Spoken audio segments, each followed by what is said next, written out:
Sir, I will give a brief intro. Hello, am I audible, sir? You are. Please go ahead. Yeah, sir, I will give a brief intro and then I will hand over to you, sir. Sure. So, hi, good morning, everyone. From Chipin team, myself, Prince Annie, and along with me, Haribabu sir is there. So, on behalf of Chipin team, I welcome you all to this 3 days technical workshop on Tcad tool by Synopsys team under C2S program hosted by Chipin Center CDEC Bangalore. So yesterday was the day one. So today is the day two of the workshop. So today we'll be covering building example of a simple NMOS device from scratch in CentOS tool, and then the process for device simulations along with the overview of FinFET-based CMOS inverter process and CentOS Process Explorer. And post session, we will be having the Q&A session as well. So from Synopsys team, we have Sushant Mittal sir, Narendra sir, and Sameer sir joined online. So now I would like to request Sushant Mittal sir to take over the session. Over to you, sir. Thank you, Prince. Just start sharing my screen again. My screen is visible, right? Again? Yes, sir, it is visible. Make it full screen, sir. Okay. Yeah, fine, sir. All right. So thank you, Prince, for giving the introduction. So we are on day two. We are planning to cover CentOS Process and CentOS Process Explorer today. Process is in a bit detail and Process Explorer an overview of how things work in that particular tool. In academia, I'm sure most of you have the license, so you should be exploring that tool. And then tomorrow we have CentOS device, which Narendra and Sameer will be covering. So yeah, I mean, just another reminder of how do we make best use of this workshop. I'm planning to conduct, and tomorrow also, we will be conducting this in partially hands-on mode and partially theory. Like we will be covering these two things hands in hand. So our participants are the files have been shared along with you by CDAC previously. So we request you to make use of those files and have them handy on computers and with the Synopsys license, so that you can actually try out the examples parallelly. And that way you can, if you encounter any questions, we will be there live to answer those questions today and tomorrow. So and we will be like not running over the lot of content. We'll be doing it in a peaceful atmosphere so that you can follow and also do. So that is how you can make best use of the work. So that's just a reminder. So let's start. Narendra, you see slide number 6, right? Yeah. And so I have covered these slides, so I'll just skip over it.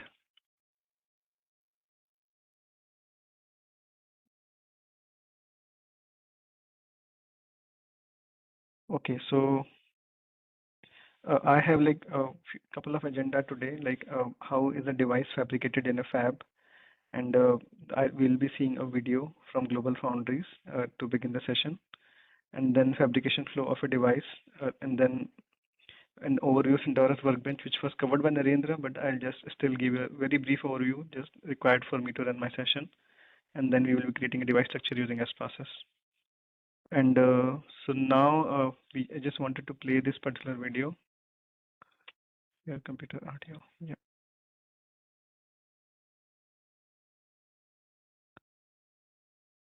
So Narendra, let me know if you guys can like see it well, this particular video.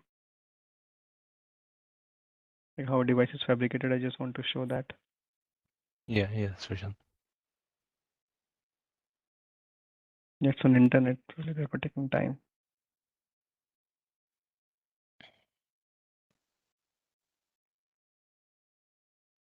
If it takes long, I can just share the link later on, but it makes sense to see things in perspective before we get started. So we'll just wait for a couple of minutes.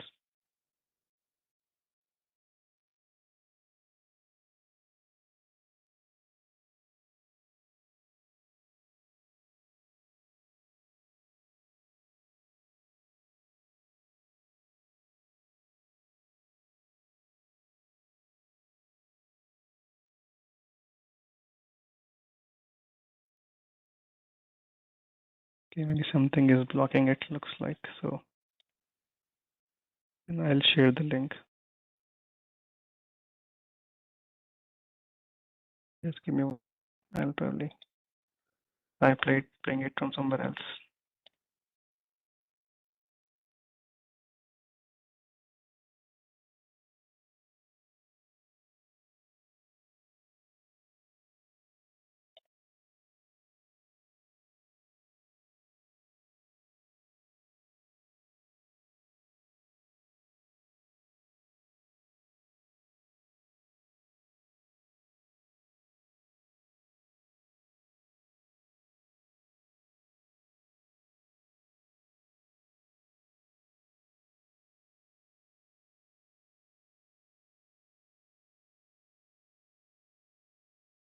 Okay, my screen is not visible, right? No, sir. Right now, not visible, sir. Yeah, sure. Just 1 second.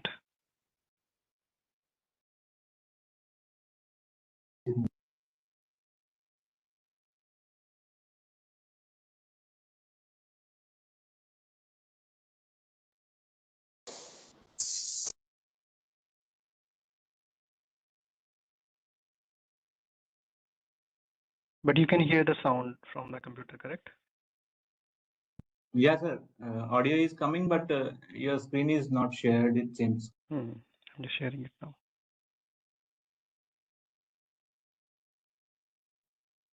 Okay, so you can see the screen now, right now. Yes, yes, sir. Right. Yeah, yes, yes, Sushan. And audio from the video is coming, correct? So it's breaking still. Let's play and see. You are about to Yes, sir. experience Perfect, sir. a fascinating journey through the clean rooms of the semiconductor industry.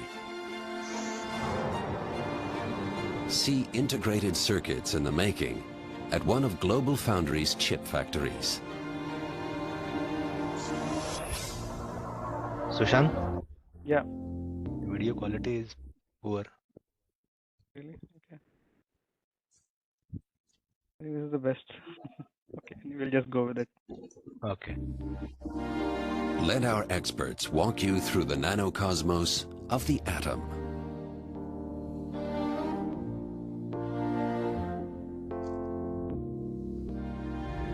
A world that normally remains hidden from our eyes.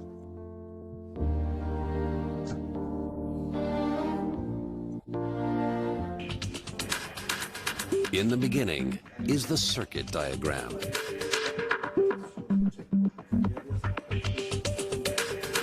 At design centers around the globe, experts collaborate to design circuit diagrams, sophisticated integrated circuits like microprocessors, high graphic processors, and wireless communications ICs. The next step is manufacturing.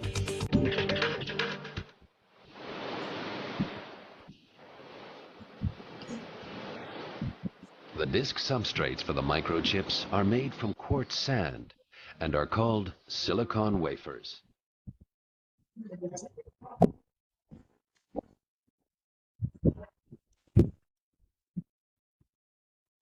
To make these wafers, a huge monocrystal is drawn from purified silicon melt. The result is a perfect silicon lattice into which the transistors will later be fitted. However, impurities pose a threat to these flawless silicon crystals.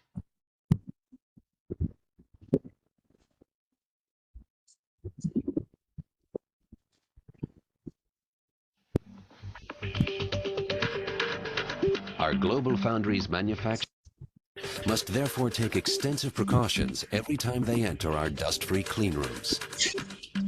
The result? Our wafers are fabricated in an environment that is more than 100,000 times cleaner than an operating theater.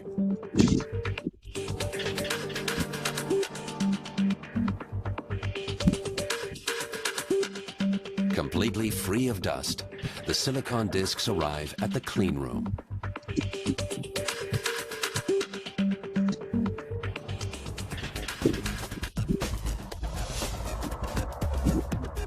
Here, 25 wafers are packed into each hermetically sealed container and sent off on a journey that will take them through hundreds of manufacturing steps.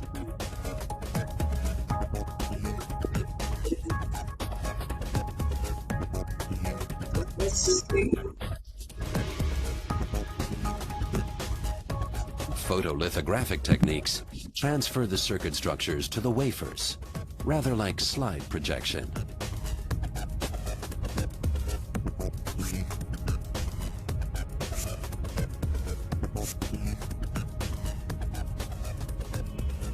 The key to this whole process is a solid mastery of light.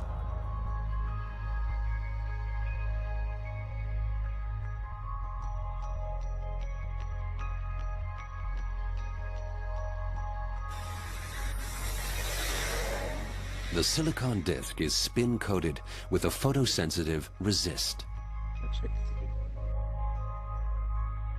UV light transfers the circuit structures depicted on a mask to the wafer. The exposed parts of the resist are soluble and are removed by a developer.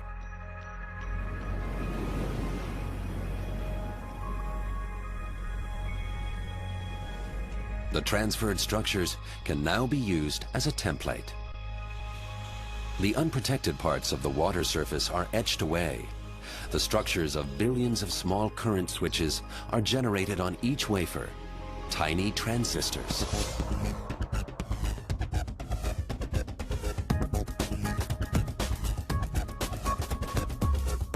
From the photolithographic stage, wafers move on to the ion implantation, where the electrical properties of the transistors will be specified.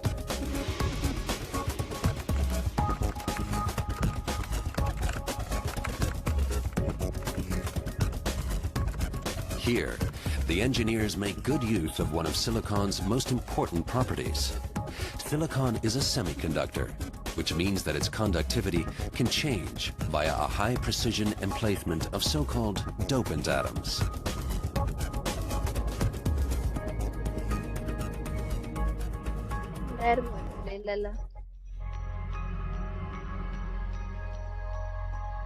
First, dopant atoms are injected into the silicon structures. These atoms then distribute randomly in the silicon lattice. At high temperatures, the doping atoms become flexible and take on a fixed position in the atomic structure.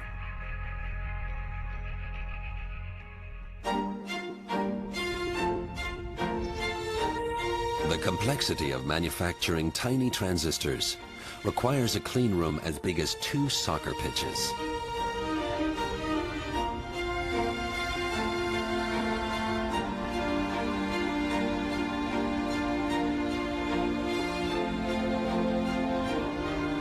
While our people monitor the complex processes, automated manufacturing itself always takes place within hermetically sealed production lines.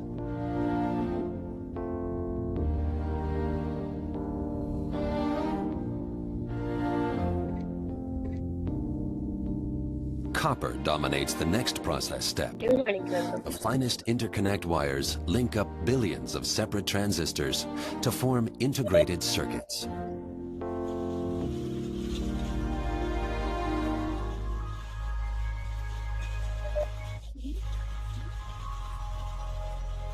Before that can happen, however, cleaning is essential for wafers, as particles lurk at every stage in the manufacturing process. Before the copper is poured into the trenches for the interconnects, a barrier layer is applied. It helps to avoid short circuits and guarantees reliability.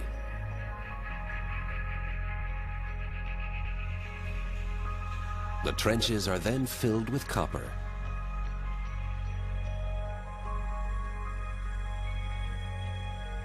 Finally, the excess copper is ground down to the edges of the trenches. This insulates each interconnect from the others.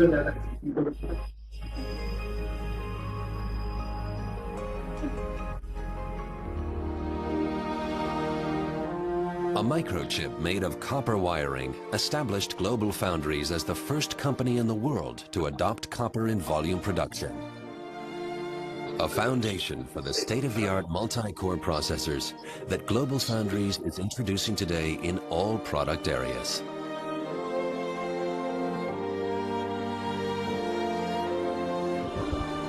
To keep us on the leading edge of the world's chip makers, electron microscopes constantly monitor every step in the manufacturing process, down to the atomic structures of each individual transistor.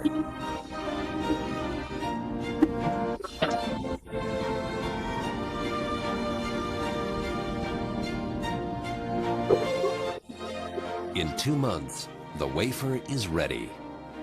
Huge integrated circuits consisting of conductors with a length of multiple kilometers link up 100 billion transistors on numerous levels.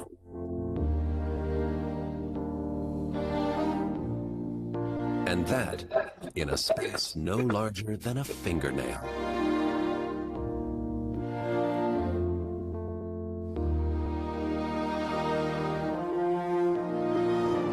GlobalFoundries, the first truly global semiconductor foundry, located in the USA and Germany, Fab 1 in Dresden, and the future Fab 2. Okay, so I think this is what I wanted to show. It gives an idea of like what are the typical steps. I'm audible, right? Just someone can confirm. Yes, sir, you are audible, sir. Okay. So yeah, so basically this shows like what sequence of process steps a chip goes through before it gets fabricated, and as it was pointed out in the presentation, it all starts with the circuit diagram. And of course, I mean, we have like plenty of circuits, plenty of transistors connected together and performing lot of things, right? So in the today's session, we are just looking at a very individual block, like how do we fabricate, like what process steps a transistor may go through when we want to fabricate it. And here I'll just briefly touch upon the process step of to fabricate a CMOS inverter. So here you have an PMOS transistor, and here you have an NMOS transistor, and you know it looks something like this. I have tilted it just so that it is aligned with how it appears on the wafer. So here we have a wafer, and we on a CMOS inverter we have PMOS on the top and NMOS on the bottom, and the gates are shorted, and their source, the drain edges are also shorted. That's where we get the output from, and here we get the source of the PMOS is VDD and source of the NMOS is grounded. So the final chips look something like this, where we have this gate, which is the terminal A, in which input comes in, and this is Y, which is shorted. Like this is the drain end of the NMOS transistor. This is the drain end of the PMOS transistor, and this is shorted. And here we do metallization, and we get this VDD, and here we get the ground where we'll be applying. If looking from the top, it looks something like this. So this is the gate line with where the A is being connected, and this is the output line. And here we have the ground strip, and this is the VDD strip. So so let's try to understand like how this fabrication works. Very simple things. Currently industry is at gate all around. So the fabrication process is, please excuse me, is all the more complicated. But nonetheless, I'm sure you have studied these planar devices in your classroom courses. So, but we will be seeing S process from that perspective. And when we look at the process explorer, we will be seeing the process for a FinFET device, which is a bit more involved. But we will try to study that, and hopefully I'll try to make it easier so that you can understand it. So let's see how the typical fabrication flow looks like. So I have taken the slides from Professor Udayan Ganguly, IIT Bombay. So from his slides I picked it up. So we start with a P-type substrate, and so you can now correlate to the ingot or the very pristine quality silicon which was shown in the video of GlobalFoundries.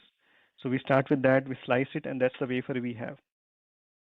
But if you remember that a PMOS, like in an NMOS transistor, we have N plus source, N plus drain, and P-type body. So once we have a p-type substrate, we can only, if this is to act as a body, then we can only make like NMOS transistor. So we need to make a p well also, n well also, in which we can make the PMOS transistors. So firstly we do an oxidation, and then we do the patterning. So oxidation is done. Actually, it's wet oxidation. The quality of oxide is poor, and it is oxidized at 900 to 1100 degrees C in presence of water vapors. And then we do like photoresist is spun on top of it and baked. So this is the step which you remember from the video, in which the on top of the wafer this photoresist is done as pasted. This is photoresist, as the name says, it is sensitive to light. Actually, photo stands for light, right? Photons. So it is sensitive to light. So once firstly we like pattern it, like we coat it, and then we use a mask. So mask is a chrome plate in which a pattern is imprinted, and then when we light is passed, so this portion light is blocked, and only this portion light comes out. And what happens by that is that because this is a light sensitive material, photoresist, so wherever the light incidents, so this gets like weakened. The molecular structure of this material gets weakened, and when we put it in a developer, it washes away essentially. So firstly we modulate its property by light, incidenting light, and some region is blocked by a mask, and whatever is exposed, so that region light comes in, and the properties of that material gets changed. And once we like dip it in a developer, so that dissolves away. So what has happened is that now this pattern which was on the mask has come on this wafer. You are seeing it in 2D, but it can have a lot of 3D impacts, and we will see it in the Process Explorer, the part 2 of the today's workshop. And then what we do is that we etch silicon dioxide, and using a proper etchant, and which does not, of course, react with photoresist. So the photoresist, that etchant does not like react with photoresist, so this region is protected, but the silicon dioxide is not. Now what we do, we implant like a 10 keV phosphorus with a dose of like this is energy of the implantation, and like what is the energy of the particles, the phosphorus particles which are coming in, and at what rate they are coming in. Okay, so this rate is 1e13 atoms per centimeter square per unit area. How many atoms are coming in of phosphorus? So phosphorus, if you know, this has like 5 electrons in its outer shell, so it can donate an extra electron, and it itself become positively charged, but because it donates an extra electron, it makes the material n type. So after activation, of course, so we also have an 1100 degrees C 1 hour this annealing. So what happens is that by this process, as you remember probably from the video, is that the lattice atoms, the dopant atoms, which actually when we did the implantation, they went into the lattice structure, but now after getting an energy for sufficient amount of time, they actually replace the dopant atoms which are there on the lattice sites. So once they replace it, so this p-type material which was there initially becomes n-type, and we call it n-well. Well is like, it's like, actually it's like that because it looks like a well, right? So now here we can actually make a PMOS transistor. So this can be used to make NMOS transistor. This can be used to make PMOS transistor. And now we get rid of the silicon dioxide, and we just remove it. HF dip is sufficient to remove it, and the HF reacts with silicon dioxide, makes this H2SiF4, which is liquid, which goes away, and the solid SiO2 gets like becomes liquidated, and it goes away. Now we grow gate oxide. So this is again oxidation is done. So silicon reacts with oxygen and forms silicon dioxide. And if you remember from your MOSFET theory, like we use like 1 to 4 nanometers, like at a very advanced node, this kind of gate oxide thickness is used. So this acts as a gate dielectric, which we use, and it is done everywhere because we will be making the transistor like everywhere, right? I mean, we'll be making PMOS here, NMOS here, And then we also deposit polysilicon. So if you remember again from your MOSFET theory that polysilicon till 45 nanometer node, polysilicon was used in order to make gate metals, or gate material essentially. So you silane gas and like LPCVD process is used, and nearly 100 nanometers of polysilicon is deposited. Question may be asked, like what is the difference between polysilicon and the silicon? The difference is in the quality of the material. So this is pristine lattice, this silicon, which is silicon substrate, which we started with, and this is not a pristine lattice. This is actually polysilicon, means it has like a lot of grain boundaries, and so therefore the mobility of silicon, of the electrons and holes in this particular silicon, polysilicon, would be low, because they will be like facing lot of like what do you call that, scattering events in this particular material, lot more than that. But because there is no conduction happening, active device is formed here, so therefore we can use this polysilicon, and we did not make a very high quality silicon over here. And here we cannot work with polysilicon for that matter. Here we need a pristine quality silicon so that we can get maximum current out of this device. Anyway, so after we deposit polysilicon, it looks something like this. And now we need to pattern the polysilicon. So polysilicon acts as a gate, but then gate is not everywhere. Gate is only protecting certain region where the gate the material comes up. So therefore, then we use this particular mask as mask number 2. The first mask was used to make the well and the end well. Now we use this particular mask. From 2D, if you just take a cross section here, it looks something like this. We don't see this background, right? I mean, this slice looks something like this, and in 3D, it looks like from the top, it looks something like this. So you using this mask, you pattern it. So how do we pattern it? We again deposit photoresist everywhere, and then using this mask, we expose the light. Then photoresist is gone from like everywhere, but it only sits on top of these two regions wherever the mask is. And then we use a proper etchant, like for example here the CF4 gas, and which does not react with photoresist, but it only reacts with polysilicon, and then SiF4 is formed, and this polysilicon goes away essentially.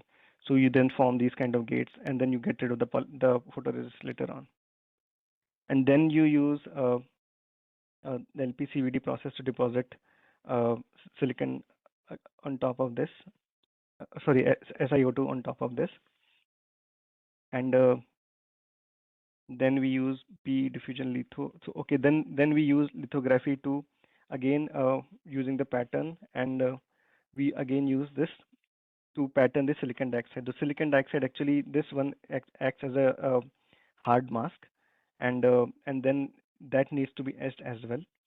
And using photoresist, we etch that, and so this is the mask. The photoresist, the hard mask looks something like this. The end mask, it is called in this process. And so we open up these areas at the end of the day. So these areas are open, and here we have silicon dioxide which we had deposited. So this silicon dioxide is patterned, and you will see why we are doing it. So now it probably starts to look familiar. We have a p-type substrate, and we need N plus over here, and in order to make a transistor, and we also need an N plus if you want to make contact to the body of this transistor, which will be forming here. So then we do an N plus implantation. So this is a phosphorus ion implantation. So we use a low energy implantation, because we do not want this implantation to go to like very lot of depth. So even though this looks, because this is like compressed image, they are not to scale. So N value is probably much deeper than this. So this is a very shallow implantation. Energy for this particular implantation was 10 keV, so it can go much deeper into the substrate. But for this particular implantation, the source zone implantation, it's only 1 keV. So it doesn't go as deep, so it's shallow. Dose is higher because we want, like it previously it was 1e13 atoms per centimeter square, but now in per centimeter square area 1e14 10 to the power 14 atoms comes in, and it makes like N plus region over here. Similarly, you make N plus region after annealing. So you do RT anneal, like 60-second anneal, because if you do longer time anneal, then the dopants can diffuse. They can also merge. They can travel everywhere because they get activated, and they travel in the lattice. So, but if we use the RTA anneal, the very rapid thermal anneal for very small time, then it can actually just diffuse and get activated in the area which we use. We'll be playing around with some of these terms. I'm just specifying here, but we'll be playing around when we do the process modeling. And then we get rid of the silicon dioxide. We did not need it. We just wanted to use it for the mask layer. So now this is formed. Now we have to do the opposite implantation, like we want to make P plus over here and a P plus contact here, right?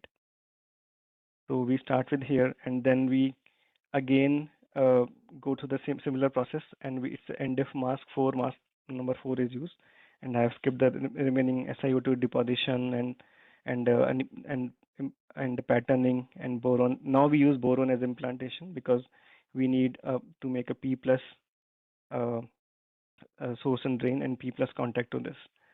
So you can see that we get this P plus. So now the transistors are made, but now we need to make the contacts or the circuit. So they need to be connected properly. So then we use a contact mask, and we deposit firstly silicon dioxide. It's called thick field oxide, and then using CF4 gas, we pattern it. Of course, this is contact mask which is being used. This contact mask is mask number 5 in this process flow. And then these are the areas which are opened essentially using this contact mask.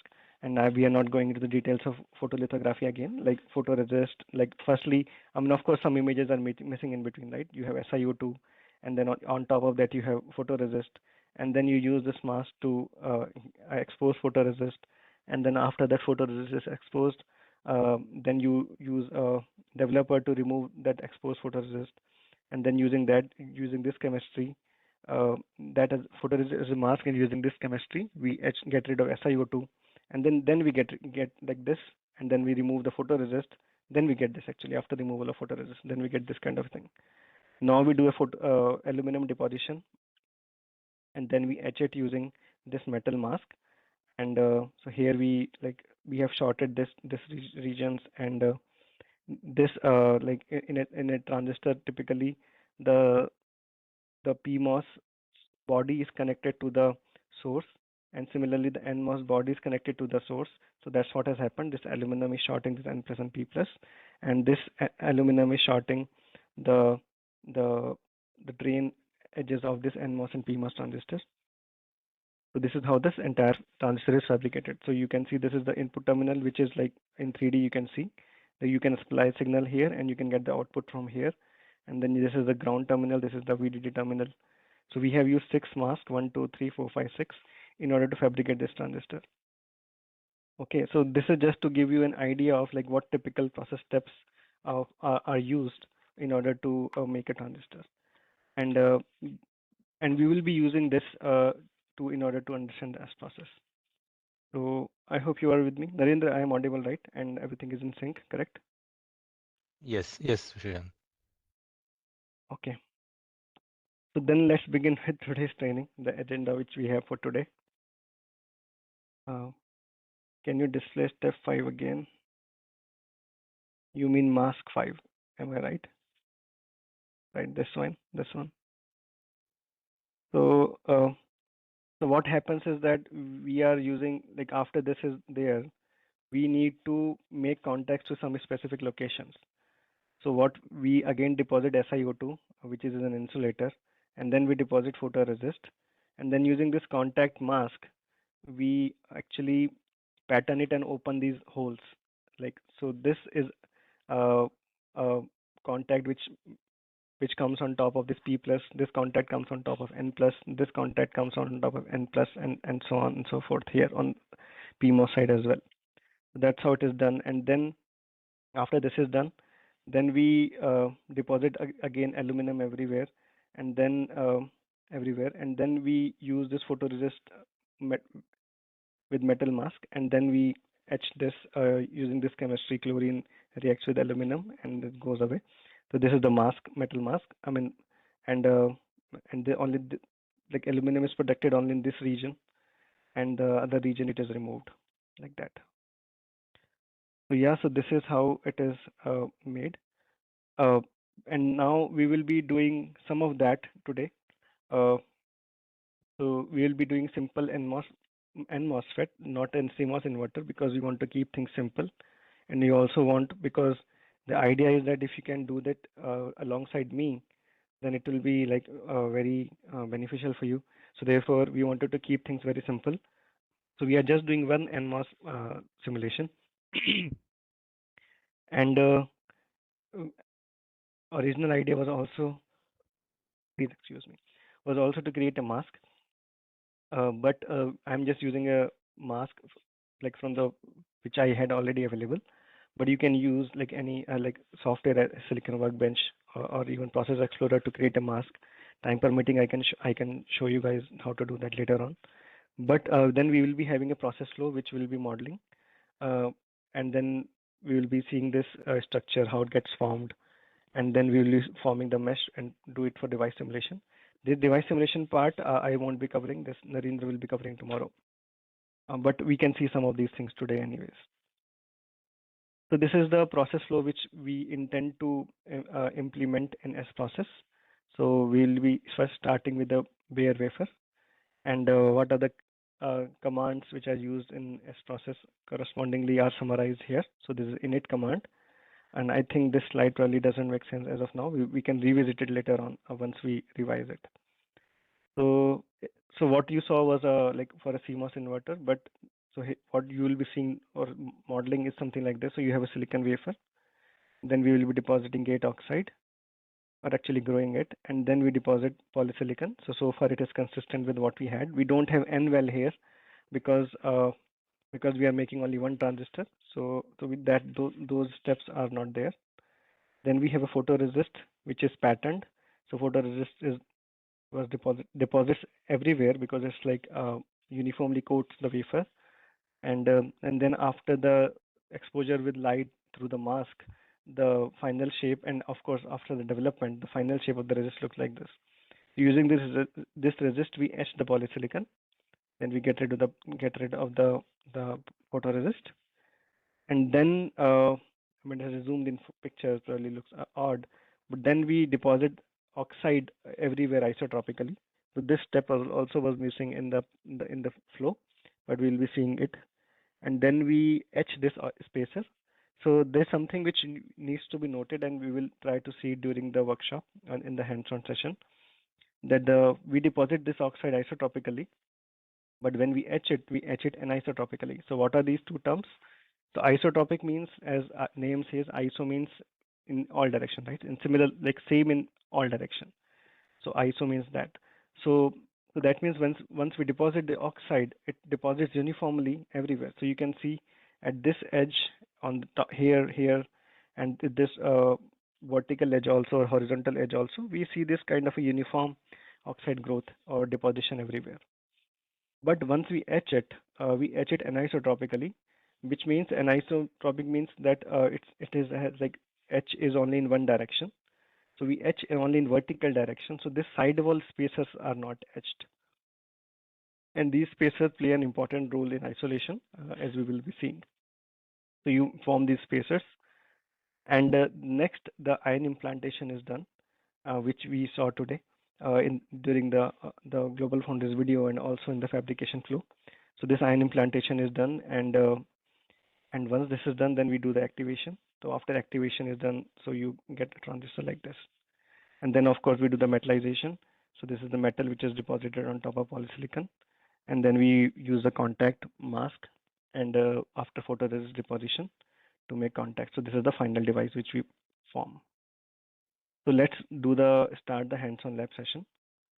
So I'll now be like going, even though I think I was quite slow so far, but I'll be going even slower now. The first task is to open your terminal. Of course, log into your system where you have the Synopsys tools installed. And I'll probably wait for a minute.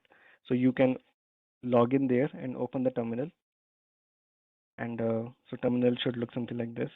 I mean, yeah, after opening. And the next is that we shared these two folders with you guys. To 2024_10 C2S_ S device, 2024 10 _10 C2S_ S process. Today's workshop is about S process, so we'll just be focusing on this. So then you can copy this as process folder to your desktop. And the next step is to set this environment variable stdb to desktop. So I'll wait for you to finish it. Probably I'll just wait for a couple of minutes, one more minute. If anyone wants me to wait longer, they can write in the chat.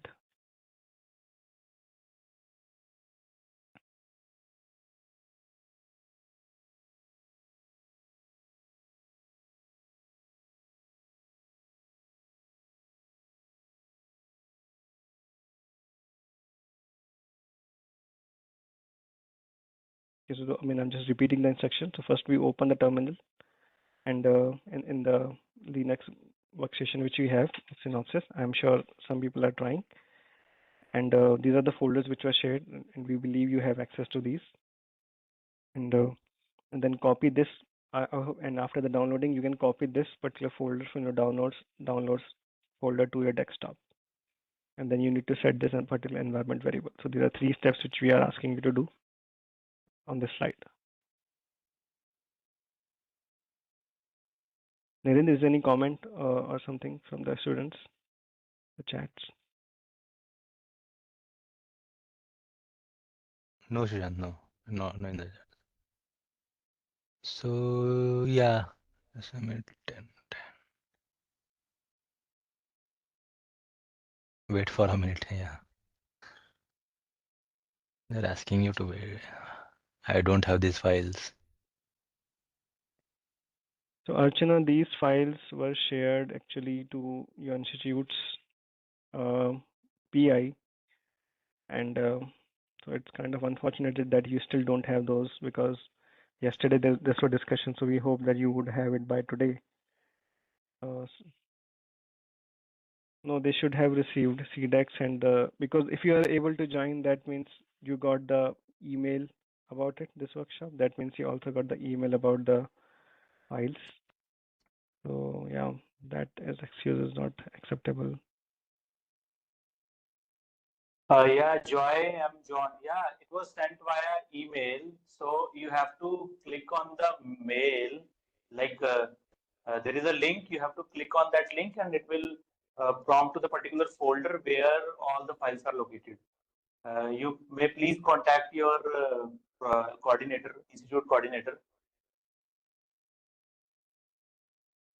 Yeah, please continue, sir. Sure. And so I think someone is asking how to set the environment variable, please. So you can write in the terminal set env stdb colon desktop. And if you are using bash, then you can write, just wait a second, I'll just find for bash.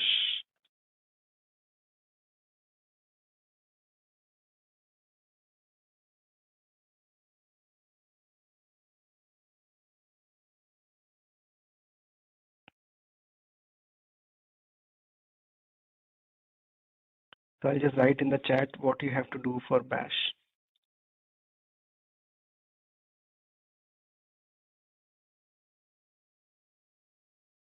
Because we are setting it for desktop, so I'm writing only for desktop. So this is export command which you can use.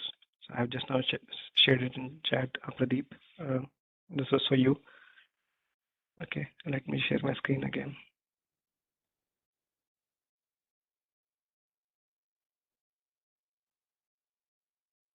Okay.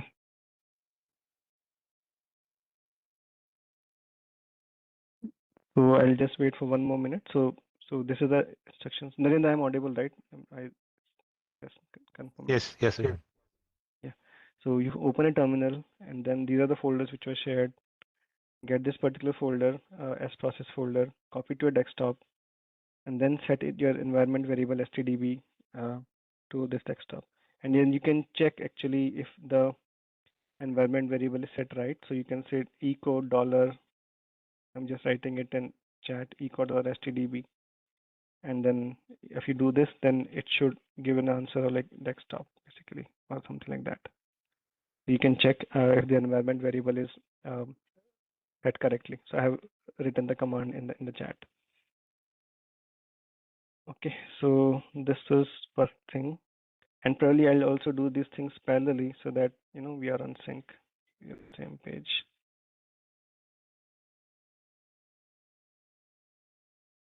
Even though I don't have to do that, but I'll do that still. This is the folder which I am using. I'll do, okay, I don't have to set it. I can just show echo $stdb. For me, it is set to something which I wanted to set, but you can check like that. Okay, and next instruction is, so we move to the next slide now. We go to this particular directory, and then we try to open the, I'll first flash this and then I'll go and do. So because my terminal for me is already open. So then we go to this particular directory, cd desktop, and also inside the directory where you copied your files, this entire file structure. So then you go inside that directory, 2024_10_c2s_s process. And once you go there, then the next thing is to open swb and write like this, swb followed by this particular thing, simple_nmos_s process_started.gzp. Why I'm doing it? Because so that we don't, it's becoming a bit simple. There are other ways of doing it. Probably Narendra taught you the other way yesterday, but I'm just using this. So this is how you can write, like some swb and followed by this, because in this particular folder there will be two, this folder there are two files, or like one more folder is there, and then there is a .gzp file. That gzp file is the project which we want you to use. You can click on it. You can open a workbench with this. I hope it is doable. And once you do that, then it will open like this. Anyone facing any problem, please write in the chat. So then this directory will, this will pop up. Okay, and so the simple nmos process starter, and so you can open like that. Or basically, I wanted to save as. Then you save as. Then this project is already there, by the way. This slide is already there. Simple nmos process starter, and for me and for you also it's there. But yeah, you can probably rename it to something else and then save it. But if you press OK, then it should be okay. Even though it will probably, if it's some error, then let me know. It will probably give. How to set the setting environment variable? Okay. You can use this command. I'm also writing in the chat so that you can refer, because I'll move forward. So this is for CSHRC, and for bash you can use export stdb equal to, yeah, so for bash you can use this. Yeah, so this is so once you click save as, then the project should appear like this. Your workbench should appear like this. So let me try to do that also. I'll do swb. I need to come out of this folder.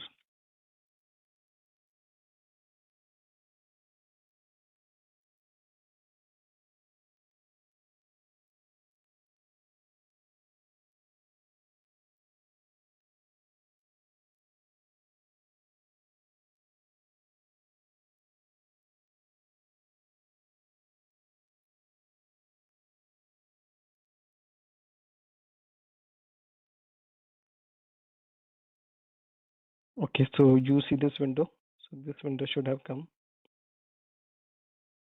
and so then we can do save as, and in this folder we can save. And if you want to change the name of the project, you can change, but I'm not planning to change. Actually, you also should have all this present, so it might goof up a bit, but I'll just give it a name anyways. So like Simple and mass. I'll just give this name. Okay, and yeah.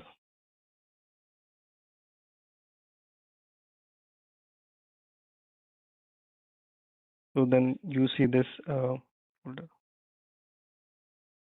Does you change the directory just to export that file in the current directory? Not just that, actually. I mean, yeah, probably it was not required. Not just that, because I'll be going inside this directory structure, so therefore I did it. Actually, the project which I wanted you to see is already present because those both were shared. But sometimes it has happened is that some files actually, while when I shared why this means the files actually got renamed. So therefore, you could do like this. Yeah, because we need to access this particular folder. So you can see this. I made a simple nmos directory inside this, and here this project got exported. And then you can come to this project. So I hope it answers your question, Prem Sagar. So once it is done, so you can see this. Double click on this, and the project should open. And the project is opened. So I hope most of you are here. And if there is no problem, then you could probably extract it here itself. So I'll just wait for a couple of minutes here on this thing.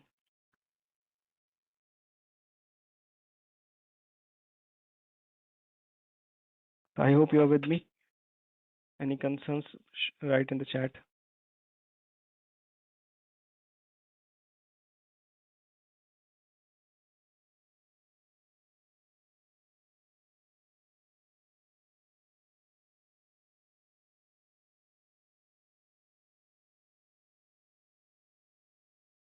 All right.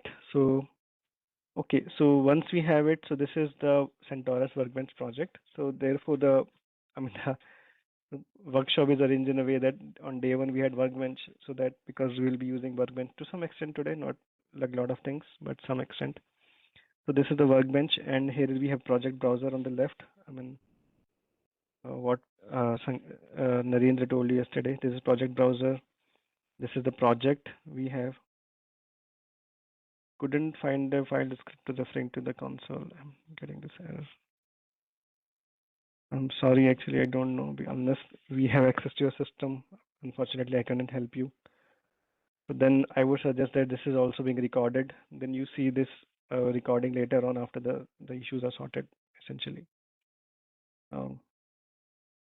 Okay, so if this file was not present, then I could have saved this entire thing in the original structure only. But for me, it was present, so therefore I did not do. And for you guys also, probably the file structure is present. Yeah. So can we design own design? Okay, probably you want to rewrite your question, Mukul. I couldn't get. Anyways, so this is what you have. So this is the toolbar, and you see some colors over here. So this is the status of the nodes. Narendra told in detail about this yesterday. So here we have the project, and let's do work on it. So after I request you to double click on this. So double clicking actually opens the project, and press Control P. And I have done that. So then this window pops up. So Control plus P, essentially Control P. So what we have done is pre-processing of this project. So Narendra told yesterday about the pre-processing. So pre-processing essentially replaces any variables which are there with the values, and it creates the files which you want to use. There are a couple of questions. Which technology files are used in this project? I'll show Mukul. We are going to run this project, so don't worry. And how to add new materials which are not given. It's not covered as of now, but we can include. Try to tell you later on how to add that. Just remind in the end. You can ask this question in the end during the Q&A. So we will have access to video recording. Yes. Is it possible to increase the font size? Perfectly. I'll do that. So you can go to your edit window, preferences, and then there is a font thing. We double click on this, and then we choose from the dialog. I like this bitstream charter and probably 12 better. Oops, I did press cancel by mistake.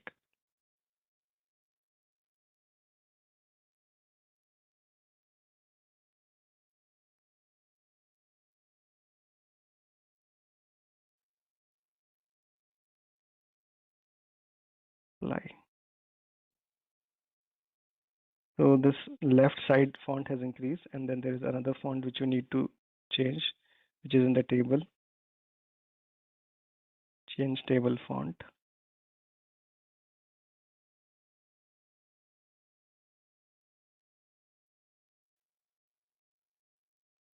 So this is there. If you don't have this file currently, what will you prefer us to do? I think you can see and you can get the feel of it. I'm sure you will still get questions. You might still have questions. I encourage you to ask as I'm doing it parallelly with you. So nonetheless, you can attend it and just see the session. I would recommend. And later on, when you do, probably it will be easier in that case, right? So I will still suggest you to be, and because there is something interesting also coming up later on, Centaurus Process Explorer, which generally is not used in academia in India. So I wanted to touch upon that. So please, my recommendation is that you stay on. Anyways, so this is after we are done with it. So this is what it is. I hope the font size are better now. Someone asked this. Okay, so now what I want to do is that go again in this particular folder.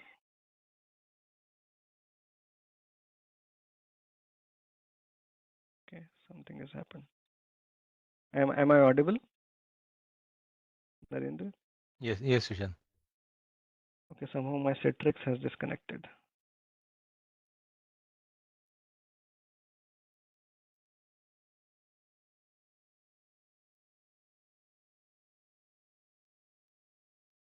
Okay, that's interesting. I'll just unshare for a minute.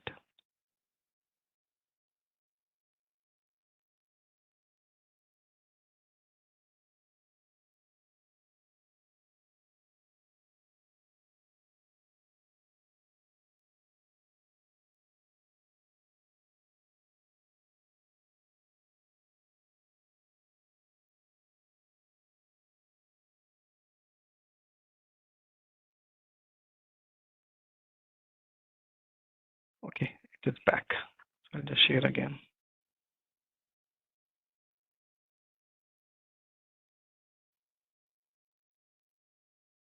Okay, so I hope you can see my screen again. Someone can confirm? Yes, yes. Okay, thank you. So then what I want to do is that go in that particular folder in which we had extracted simple NMOS S process starter. So we are there in that particular folder. And then we open, write down this command svisual minus SPI. So you have seen this tool yesterday, svisual. It has a interface to S process, so which is very fantastic actually, as you will see. So as you saw that, or you might be wondering that S visual S process is usually command line based thing, and but with S visual interface, what we can do is we can build a structure step by step and also see it alongside. So once you write this command, which I'll wait for you to finish, is this svisual minus spi ampersand. Ampersand is just so that the command line ends, right? So I want you to write svisual minus spi ampersand and press enter. So this window should come. I'll just wait for you to do it. So this essentially opens Centaurus Visual in interactive fashion, in which we can run the sprocess command file. So I hope so far you are with me. I'll just wait for a minute on this. So you can go to this folder, simple NMOS sprocess starter, and open svisual SPI minus SPI.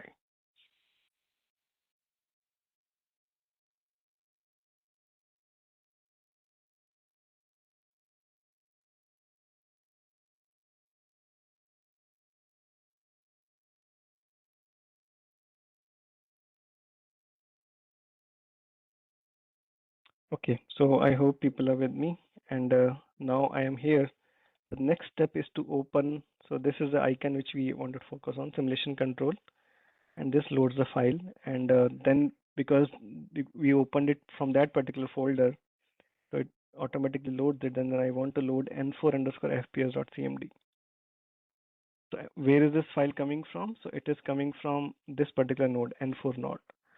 So I hope this is visible. So this is like after the pre-processing is done, each node, not the virtual nodes, but each actual node actually got a file of its own, and that file is what we are going to run. So you can see this file is loaded over here, and this is actually the process command file. And we don't want to run it yet.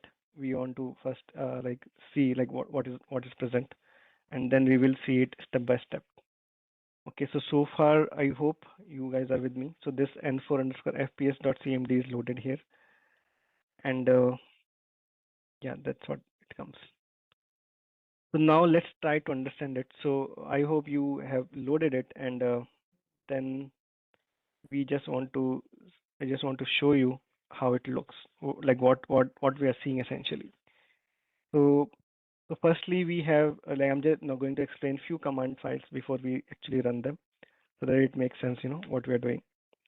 So initial few lines are the definition of a simulation region, like like where we are simulating and what is a mesh, and what is discretization of that location.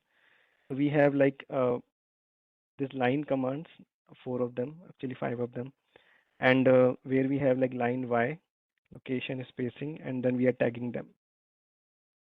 So what we are doing, process modeling, right, and process simulation. So this is actual wafer, the wafer, real wafer which you have seen in the Global Founders videos, and therefore I wanted to play that video just to set the context right, so that you have an idea of what other different things are happening. So this is a wafer which we have in reality, which actually is a very pristine quality silicon, already doped to some extent, and this has like when we get the processor out of it, microprocessor, this wafer is sliced at the end of it, right? There are many microprocessors fabricated and on entire chip, and eventually each of that, probably we should have like some video of that also, but I don't have it yet, just to show that how the entire process works. So we slice those particular areas where the chips are like formed, and inside that also, like in one processor itself there are millions of transistors, right? So, and here we are just modeling one single transistor. So what we are, so this is the wafer coordinates. So y is yw is wafer y, xw is wafer x, and then zw is wafer z. And in simulations, which we use something called UCS coordinates, in which this minus ZW aligns with the XS, which is the simulation X coordinate, and then YS of simulation aligns with the X axis of the wafer. So you might be wondering, how does it matter X, Y, Z? But the properties of a semiconductor are actually directional dependent. Like you might be knowing that the mobility of a transistor is, and also the growth rate, or the number of atoms which are present, they are actually dependent on the orientation of the silicon wafer. Like 111 has, for example, highest number of silicon atoms. So oxidation rate on that phase is highest. Reason is because more oxidation, or more silicon atoms, more oxygen, like more possibility of forming the oxide. So therefore these directions do matter, and this is the default direction which we have.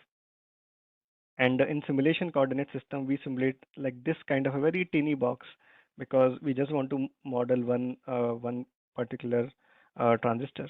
So this is the y-axis, which is aligning with the wafer x-axis. This is z of simulation, which aligns with the minus wafer y. And this down is actually the depth is x in simulations, which is actually the minus z of wafer. Okay. So this is what we are defining by using these commands. So this is Y. Tools and file right now. Uh, I didn't get your question. Can you probably write again, Shani? If we don't have the tools, what can we do right now? Maybe just see it, Shani. Probably. I believe here in ITBHU, these guys have the tools. I mean, I don't know why you are not able to access it. I'm surprised. Anyways, because I'm from the institute, so therefore I know about that. So basically, this is the y direction. Like we starting from 0, going to like this, and we have a spacing of 0.1, and then it goes from 0, starting from 0, and then goes to 2. How can we wrote the code? We are going to write the code. I mean, the code is already provided. We are going to just go through the code, just alongside. So just follow the instructions. So code is already there with you. If you don't have the code, then you can probably just copy paste. Probably I can copy paste these commands also. I think that will do. I'll probably copy paste these commands in the chat, and then you can write it, and that should also suffice. I'll just do it in a bit. I'll copy paste this command files in the chat, and let's see if we can use that. So this is the line like going starting from 0 to 2 with a spacing of 0.1, which is like so the default units is in micrometers. So 0.1 means 100 nanometers. So this is a 100 nanometer spacing in y direction. So remember this direction is y direction in simulations. And then in x direction, we start with 0 location. We have a spacing of 0.001, which is 1 nanometer. And then at 15 nanometer spacing should be 10 nanometers. So at the 15 nanometer depth, 0.0550 nanometer, right?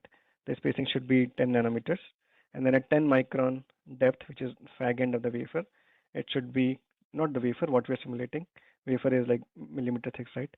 So the spacing is 2 micron. And we also have given them a tags like left, right, top, bottom. And then we construct a region, silicon, which bounds this x low to top. So this tag top is here, and then x high is bottom, which this tag is here. So the tag which is constructed using these lines, then the silicon is defined. Okay, so the line specifies the grid direction, as I mentioned, and the grid spacing is set by a spacing essentially.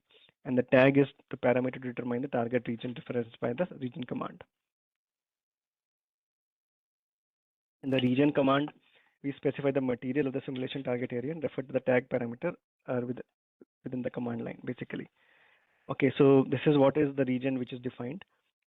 So x equal to 0, y is, x equal to 10, y is equal to 0, y is equal to 10, So this is how it is defined. And as you saw that this was the 0.1, this is 100 nanometers, 0.1 micron is the meshing in the y direction. And if you zoom in here, we have like 1 nanometer at the top, and then 50 nanometer, we have 10 nanometers, and it grows linearly. If you see on x-axis is the x location, which is the depth, and y-axis is the grid spacing. You will see that this actually interpolates linearly with depth. Okay, and then after that,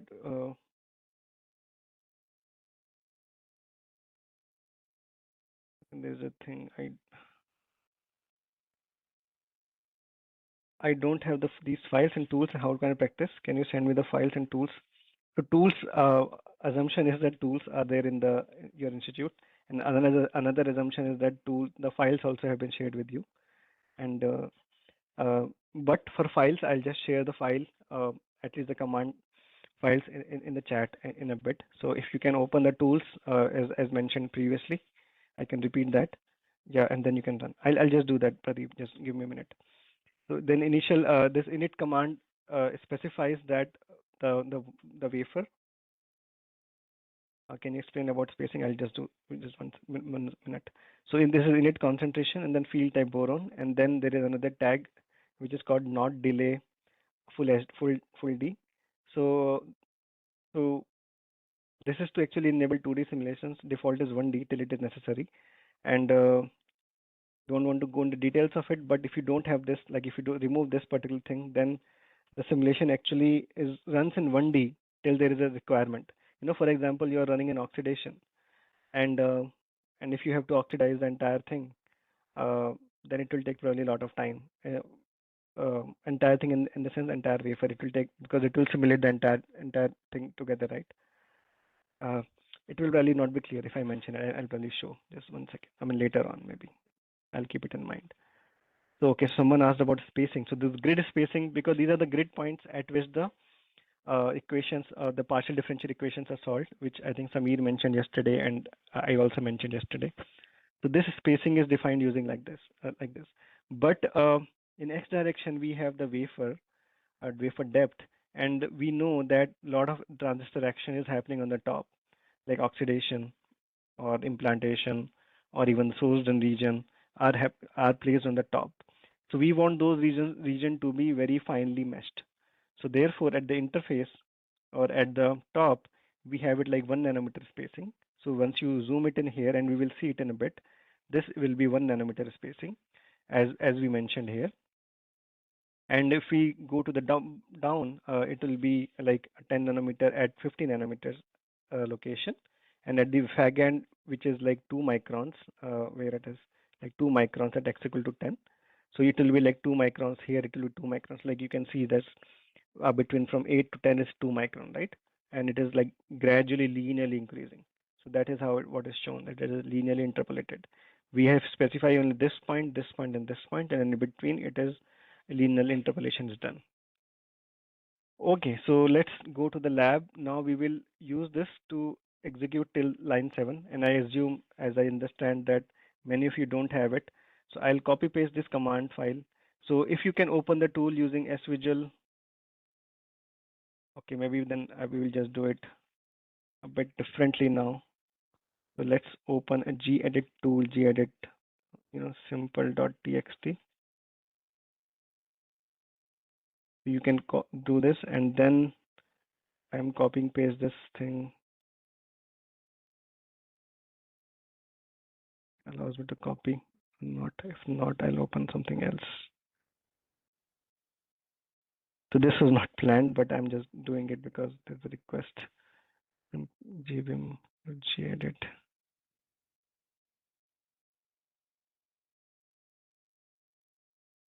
So I have control C and control V. Okay, simple.txt. I'll just paste here and then save. And let me see if I can just copy paste this in chat.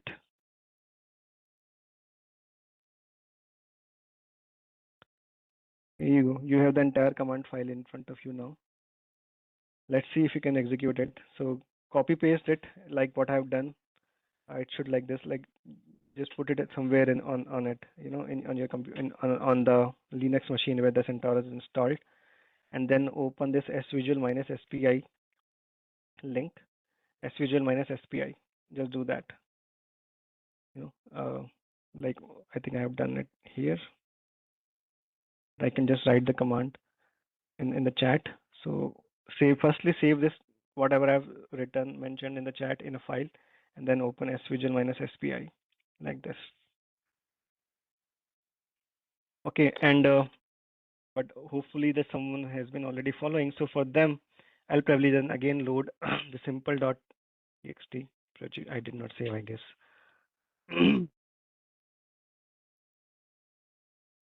So this is in process folder. Okay, so I'll load that particular simple.txt file.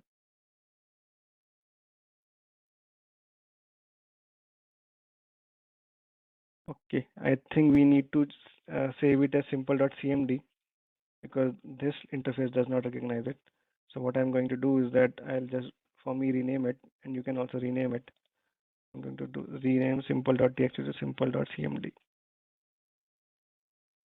Okay, and then it appears here, and then we load that. So now this file is loaded, and now using this, I want you to just execute the line number 7. So let's press one by one. We will press each command we go through each line one by one.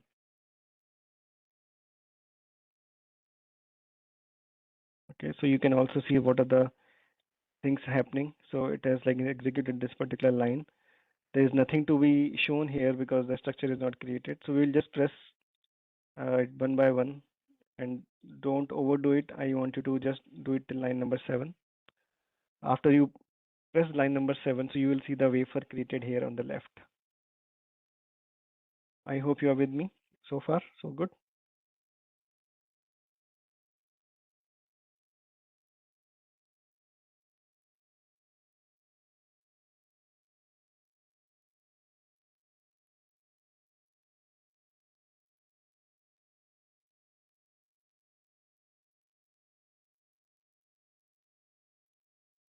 Any comments from the students?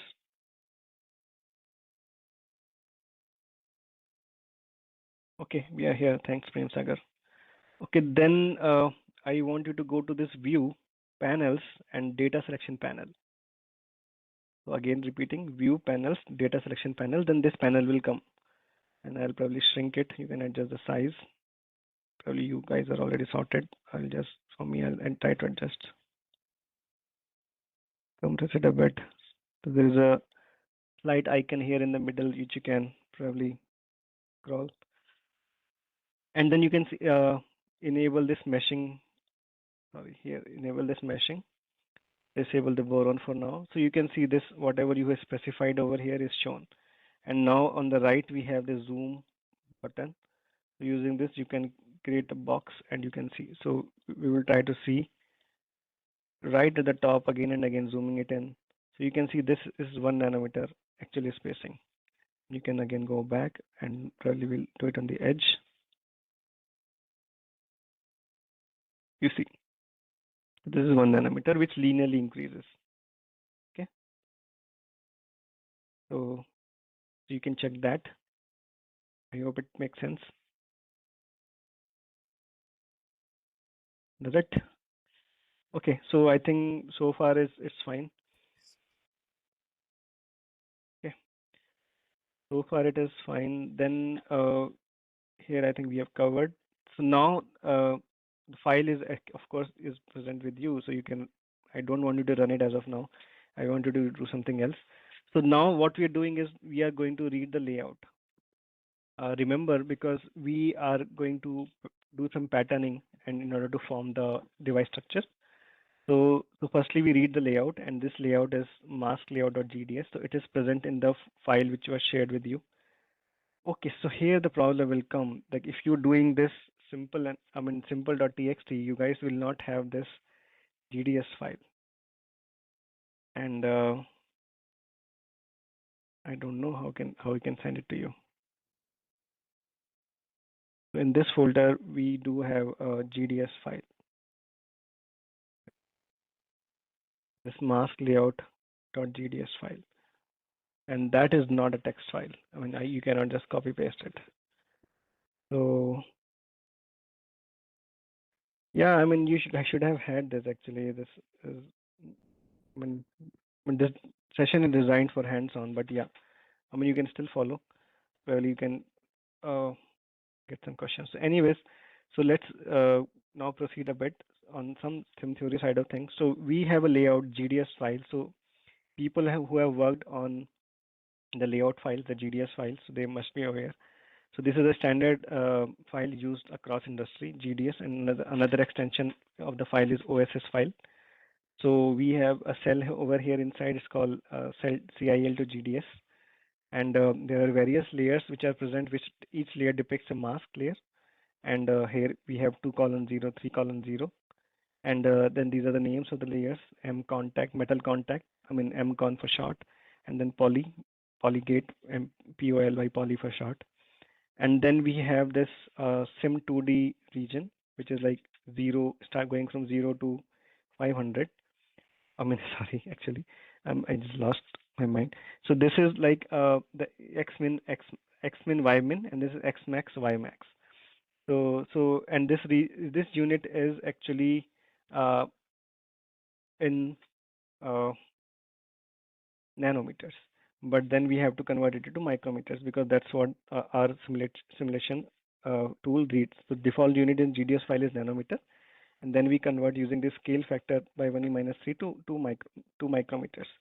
So this x is 0, so this is 0. 500 is 500 into 1 e minus 3 is 0.5, so this is 0.5 micron.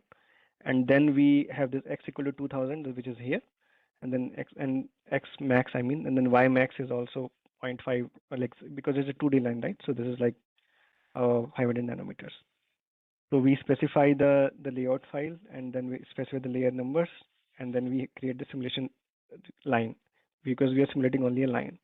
Now you may ask that why are we simulating a line? Why can't I simulate 3D? You can do 3D also, but then it takes more simulation time.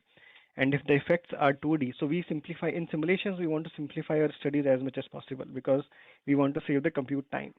Basically, we want to iterate fast so that we can, do any iteration of modeling very, very quickly. So we want to make our simulations really, really fast. So therefore, we are just simulating a 2D regime. Okay, so now we will open this layout in Silicon Workbench just so that you can see. I mean, again, it's a hands-on thing, but I'll just show it at my end. And if you can follow, it's okay. If you can't, it's also okay, because doesn't matter. So I'm opening this SIWB. So please explain about layer numbers. Yeah, I'll just show that, Madhav. So we have opened the Silicon Workbench, and we're using the command Silicon SIWB. And now I'm going to go to Files, Open, or I'll just browse first, and then open this mask layout.gds.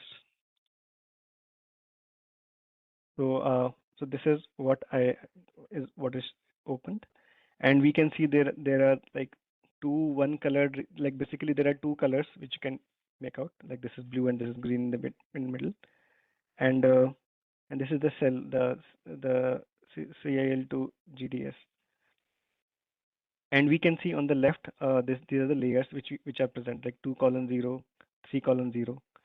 So Madhav, you asked about like what are these layers, right? So if we go back to the fab flow, the slides which we were seeing from Layan Ganguly, IIT Bombay.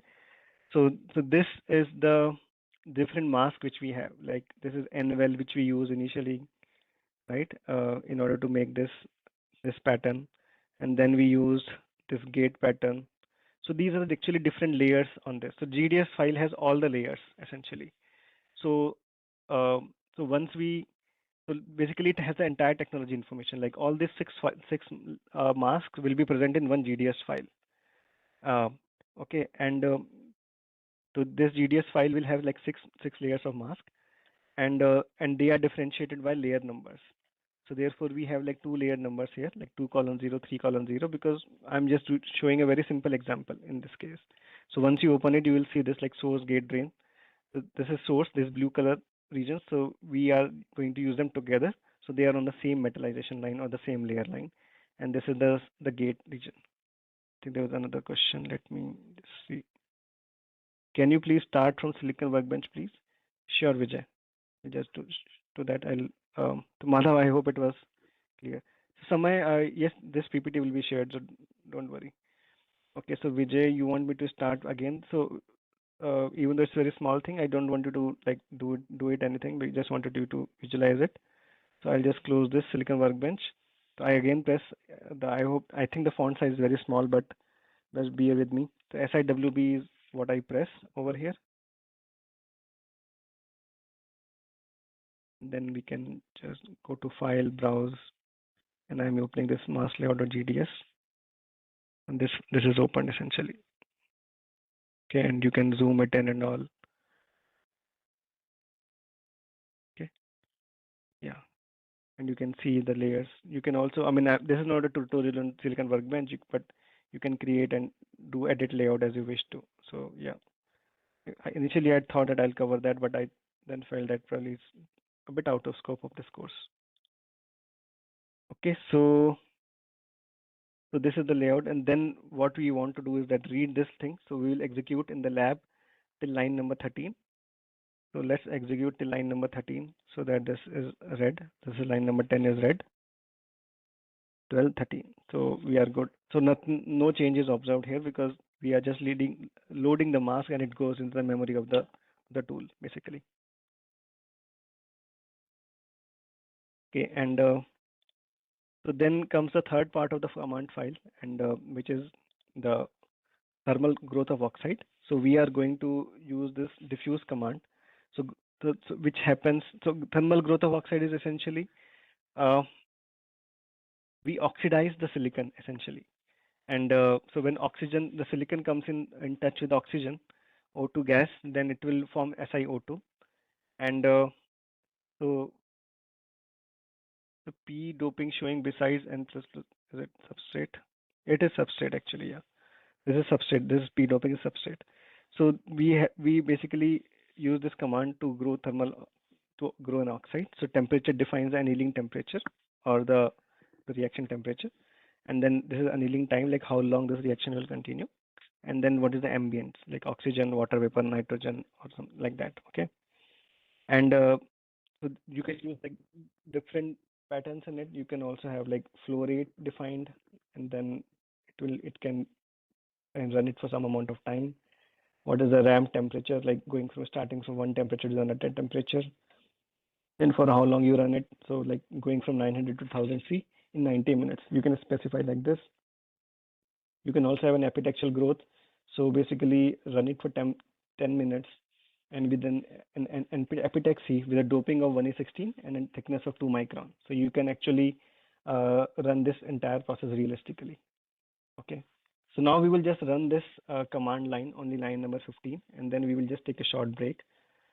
Okay, and so we have just executed at my end command line 15, and then you can see it takes some time because it will like execute this oxidation reaction at this interface, and it will like slow by slow like, grow this oxide essentially, or oxidize this surface, I mean. And we are running it for say like 5 minutes, so you can see that this time progression is same. So I encourage you to do this at your end also, whosoever is following.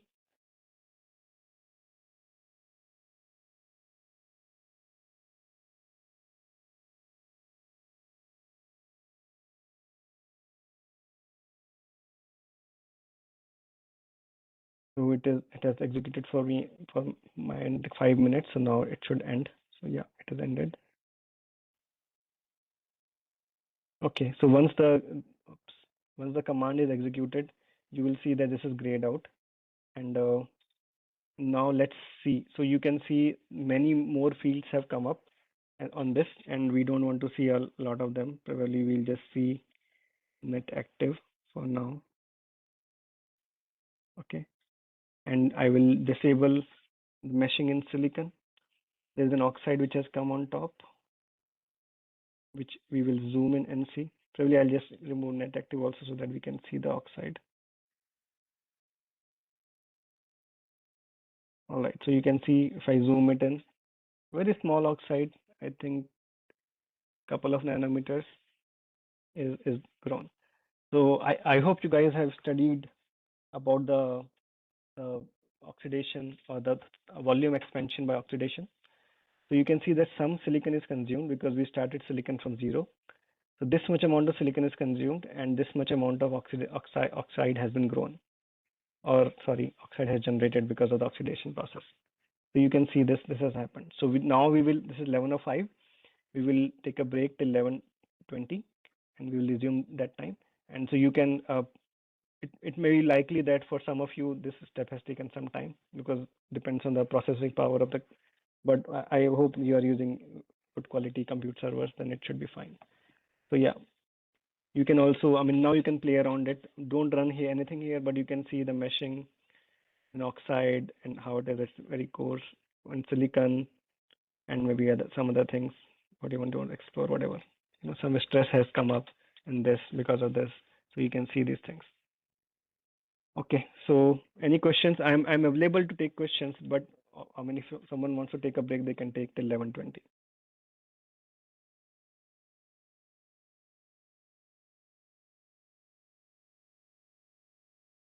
I am audible, right? Yes, yes, Hello, yes, Sushant. I have one query. Yeah, please. Yeah, actually, like in the HEMT simulations, you have only mentioned like GAN HEMT is possible. Is it possible to do some other material-based HEMT simulation? We did not talk about HEMT at all. Like, when did I say GAN HEMT is only GAN HEMT is possible? No, like not today. Yesterday's PPT in the Okay. with reference to that, I'm saying. Yeah, Okay. shown only GAN HEMT. So I just want to know if other material based hemp can be designed and Should be possible. Should be possible. Yeah. I mean, see, at the end of the day, what matters is that, what properties are available of that particular material, right? And if you have that, then you can actually get it. So it's all everything is possible. Yeah. Yeah. okay. Hmm.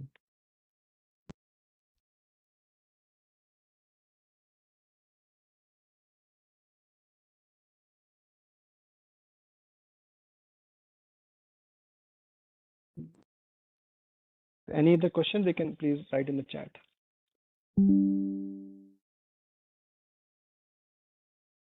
Sir. I'm just trying to get my charger fixed. Just once a minute.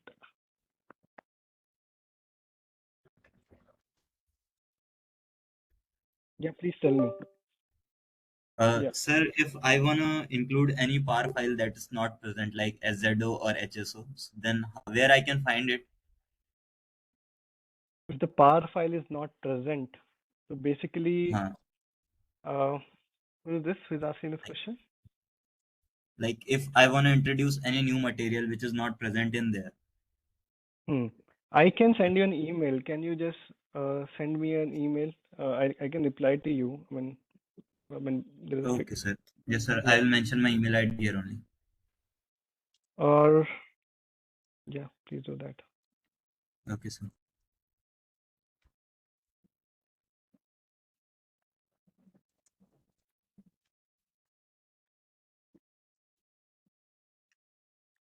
Just take a note.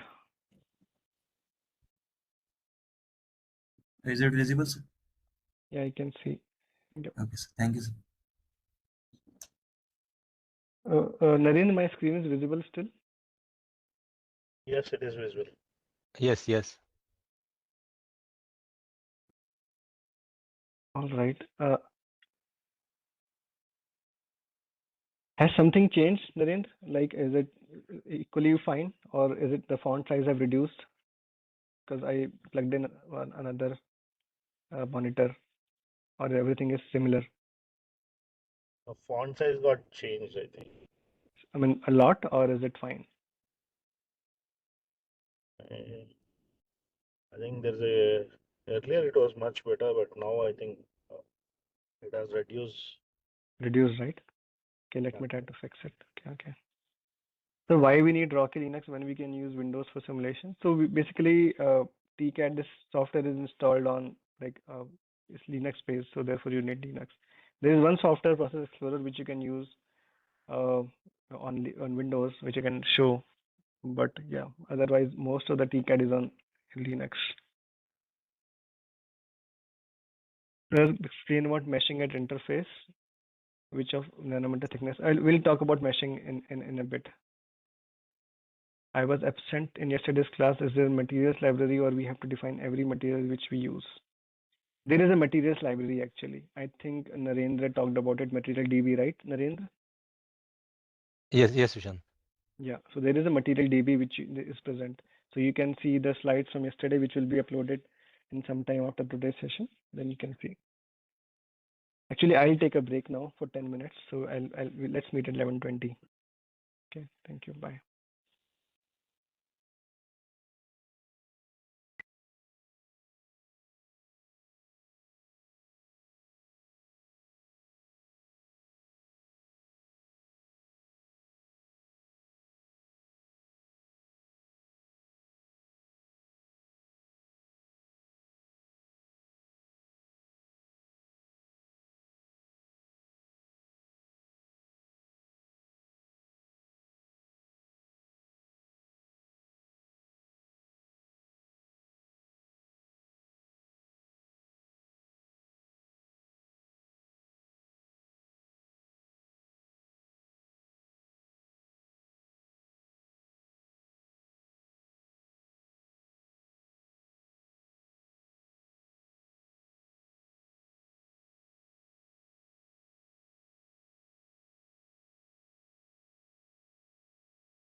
All right, I'm back. So can we start? Are you guys back from the break?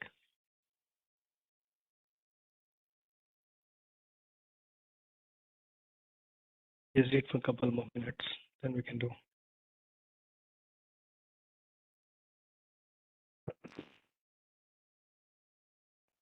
Share my screen.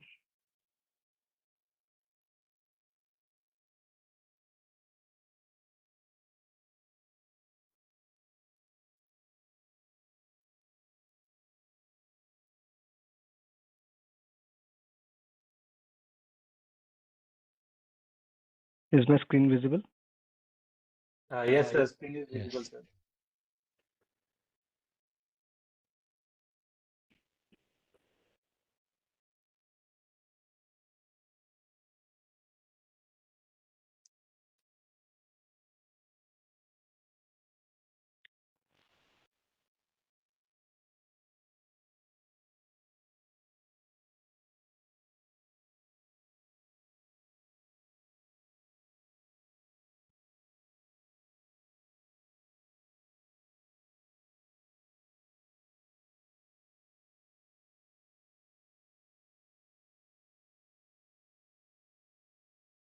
Okay, so I think many people are asking to share the material database. So material database is already present and it comes alongside the Centaurus Tcad, so don't have to bother about it. The question is that how do we add a material which is not present in the Centaurus Tcad material database? So that is the question. So we have various knowledge-based articles. So Narendra, did you or Samir talk about the knowledge-based articles yesterday? No, actually means Sankalp had said that they do not have online access to that SolNet thing, so we decided to Okay. skip that part. I see, I see. Okay. Sure, but through their professors, they should be able to access. I mean, they may not be able to access individually, but Yes. nonetheless, they should be able to access through their Yes. professors, through their PIs. So we should still share. Uh, so okay, maybe I can show that how they can access this KBAs. Because these things are very standard, and there are some articles which are there. I noted down email address, so you don't have to share these email addresses. We won't be sending any emails, but in the slides which are there, there should be a link on how do we access the knowledge based articles, and yeah, and that you can access, and in that you can find a way to how do we add materials which are absent in the material database which comes alongside Centaurus Tcad. Okay, so let's begin. So I hope you guys have done through material DB is present in the Centaurus installation folder. That's correct. It's present in there. Yeah. So let's how to access 2D materials and perform atomistic scale simulation in Centaurus. So atomistic simulations are beyond the scope of this particular thing which we are covering today. But we have softwares and there are like uh, uh, tutorials present for it, like Quantum ATK. So you can we encourage you to go through those tutorials, and that should help you get started. Okay, so we have executed this line 15, and so let's try to finish it quickly now. So we can see this oxide has grown. The next is to deposit the polysilicon. So I am still on slide, so I don't want you to do it immediately. So this is polysilicon, which will act as a gate material, and we deposit it isotropically, and thickness is 0.18 micrometers or 180 nanometers, and the deposit commands is like this. So we can deposit isotropically or anisotropically, and this is the name of the material which we are depositing. It's polysilicon, and thickness is as specified in here. So we run and execute line number 18. I'll just quickly do it. So that's straightforward. So yeah, so this is the polysilicon which has come, which acts as a gate material. And so you can also do that. I'll probably not wait long. I mean, it should be very quick. I'm sure people have gone ahead. Okay, so the next is that we want to pattern the polysilicon, and for that we use a mask called. Could you present in full screen? Thank you, Vishnu, reminding. Actually, oh man. Actually, I will not do that because I need to switch very often between these two modes, right? I'll probably zoom in. Is it too small a font or something? Because I thought I fixed it. It looks okay to me. Thanks, Yeah, that's Arvind. fine. Yeah, because I need to switch, right? Therefore, I'm not going to the full screen because I'll be switching it between two things. If I'm only presenting, then I can go full screen. Anyways, so this is the mask and the photo commands in which, so this is the next couple of statements. So we first read the polysilicon mask, which we had read from the mask layout.gds file previously, and we read it in negative fashion. So let's see what is this negative and positive. And so this is the mask pattern. So negative photoresist means when the light passes through that particular pattern, it makes that particular region hard. Hard means that it becomes insoluble in the solvent. So the other region dissolves away. So you can see that this, whatever the region is in the mask, that region is printed here. When you have a uh, positive photoresist, what happens is wherever this actually, let me take it back. So this is the layer. So here the light is blocked in this region, and light is like going in this region, basically, right? So wherever the light is absorbed, so that particular region becomes soft. So that region then dissolves away. So that region dissolves away, okay? And but when you have a positive photoresist, so the region which uh, receives the light actually becomes stronger. So like for example, this region light is blocked because it is dark.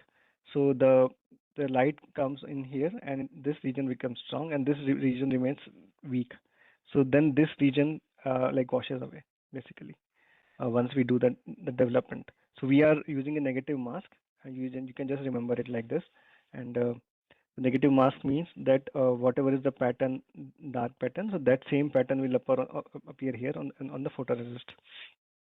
Okay, and we can specify the thickness of this as well, of the mask photoresist, and the units are in micrometer. Then we etch the polysilicon anisotropically, and what does it mean? Etching the polysilicon anisotropically, it means that we etch it vertically. So there are various options like isotropic and isotropic, and I encourage you to play with those because simulations are, if you have the software, it is for free. I mean, you can just run it, right? So you should be running a lot of tests to get these concepts and to understand these concepts. I do that a lot in order to ingrain any concept. I run a lot of test simulations because if the equations are rightly present, then it can help you to build understanding of whatever you want trying to do. So basically just make use of these options. So this the specified thickness of this edge, which is like 2.2 micron or 200 nanometers, and then we get rid of the photoresist. And just a couple of like one slide on isotropic versus anisotropic. So isotropic etching is essentially, as the name suggests, iso means in all direction, right? So ISO means it etches in all directions. So wet etching, which happens in presence of a wet etchant or a liquid etchant. So the liquid is something you can't control. Liquid spreads everywhere, right? Vertical, lateral, everywhere in all directions. So wherever that liquid or etchant goes, it kind of reacts with the material and it etches it. So if suppose this is the photoresist you had, and this is something which you wanted to etch, and when you have isotropic etchant or a water or wet etching or wet base etchant or even neutrals in a gas phase etching, so they etch in like they perform undercut. So this is the original structure, and undercut also happens because it etches vertically and also laterally because it goes in all the directions. Anisotropic on the other hand is, like, as the name suggests, it is like goes in the vertical direction in unidirection. So therefore Therefore, we don't get any lateral etch, and we get like this kind of material. And as you can understand or probably guess, we need usually anisotropic etching, because otherwise we are losing the pattern or what we wanted to achieve, right? Because these undercuts are undesired, because we designed our transistor to have one particular polysilicon thickness. But then if we have like an undercut, then like we messed up, right? So anyway, so let's try to run it till line 25. So one by one. So first we do the mask thing. Probably wait for a couple of minutes for you to also finish it. Using this this photoresist. Now you can see this photoresist has come up because of this. Now we etch the polysilicon anisotropically, and then we get rid of the photoresist. Right. So this is now pattern, and the gate oxide silicon dioxide should still be present. So you can see it is still present. Okay.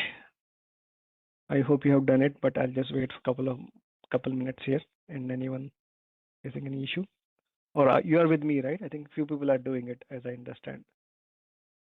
You're with me?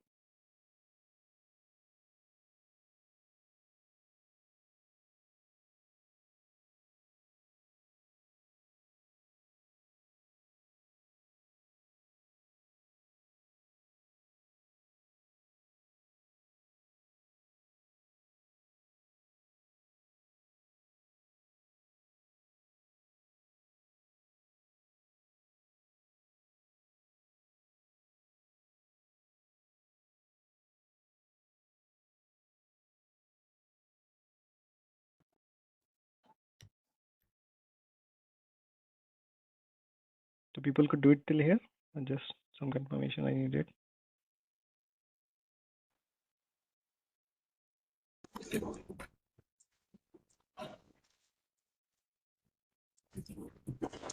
All right. Assume silences. You have done it. Okay. Thanks, Abhigyan. So then we move forward and understand we want to treat a sidewall spacer. Again, we do deposit oxide isotopically, like 200, like 20 nanometers everywhere, and then we etch it anisotropically. Of and so let's execute it. I mean, the commands are already there. So what we have is we deposit oxide isotopically, which is like 20 nanometers. So let's see what happens by that. So the oxide is deposited like uniformly everywhere. And then we etch oxide by anisotropically, like vertically, 40 nanometers. You can see. So the interface oxide which was present is gone now, because that is the same type, right? And so you get this oxide on the sidewalls. So this is spacer technology. It's like very frequently used in semiconductors. Basically, it is useful for forming spacers or like lightly doped drains. And because here we can have like shallow doping and like light LED regions essentially, and underneath it, and it prevents any shorting between the gate and the source and the drain terminal.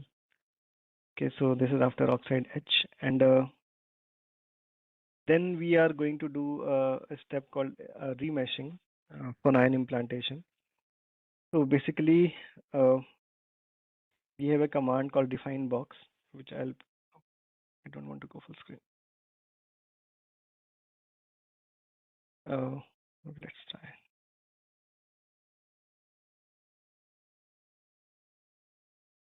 So we have a command called sprocess. Define box. So we set the area which we want to mesh, and we have the settings for it, and grid remesh performs a mesh build. So this is a command. So firstly, this is a define box command. We specify this name of this. Then this is the minimum xy coordinate, x min, y min, and this is x max, y max, and then this is the resolution in x direction, and this is the resolution in y direction, which is like 10 nanometers in this case. in this example which is being shown, and this is silicon, like what the material is. So here this is like which you see is this is x min, x is 0, y is 0.85, y is again horizontal, just to remind, and then this x is 0.15 and y is 1.15. So this is the box which gets created. And in that box, what we want to do is that in X direction, I want to make 10 nanometers. In Y direction, I want to make 10 nanometer resolution. So here it is, currently it is much larger, right? You can see this is like 100 nanometers. So this resolution is about 50 nanometers. Why we are doing it is because we want to perform an ion implantation step later on. And if you want to capture it accurately, we need to have this meshing. Okay, so like why do we need this mesh manipulation during process simulation? Because the mesh essentially is the other points where we where the partial differential equations are solved, right? So when we have ion mesh, so we get like a lot of very good accuracy, but it also generates like a lot of data, because then each coordinate, like you saw, there are many fields which are stored. So it has basically large amount of calculations which are done. So accuracy is good, but there is large memory consumption and long simulation time. So as I mentioned previously, that we want to iterate fast, or in other words, we want to fail fast. Basically, like if you want to move from one option to the another, we want to iterate very, very fastly. And so we need to set up our simulation so that we can get the result accurately without losing any accuracy in a short amount of time. But then this has a drawback of long simulation time. So it doesn't, help us. So then another thing people could do is that they could use coarse mesh. So you can see that this penguin picture is blurred. So basically data and calculation is very small. So we get actually very short simulation time, and memory consumption also is very less, but it has very low accuracy. And it also doesn't make the cut, right? Because we don't want to sacrifice the accuracy. But then what matters is that you refine only in the regions where it matters, like wherever the transistor action is happening. So that requires some information of the physics of the transistor or the device. So like for example, coarse mesh plus refined box, you can basically coarse mesh in some places and refined box in places where, suppose if I want to just resolve these left and the right penguins, just for the example's sake, right? So we have good precision wherever required. Simulation time is still less because overall we have like less mesh points, much lesser. It's more than this, but then we get some accuracy also, right? So therefore we do this specific meshing in some regions. So now you can see that after we mesh it, so there is I'll just execute the code till line number 33, and I'll also turn on the mesh so that you can see this happening in front of you.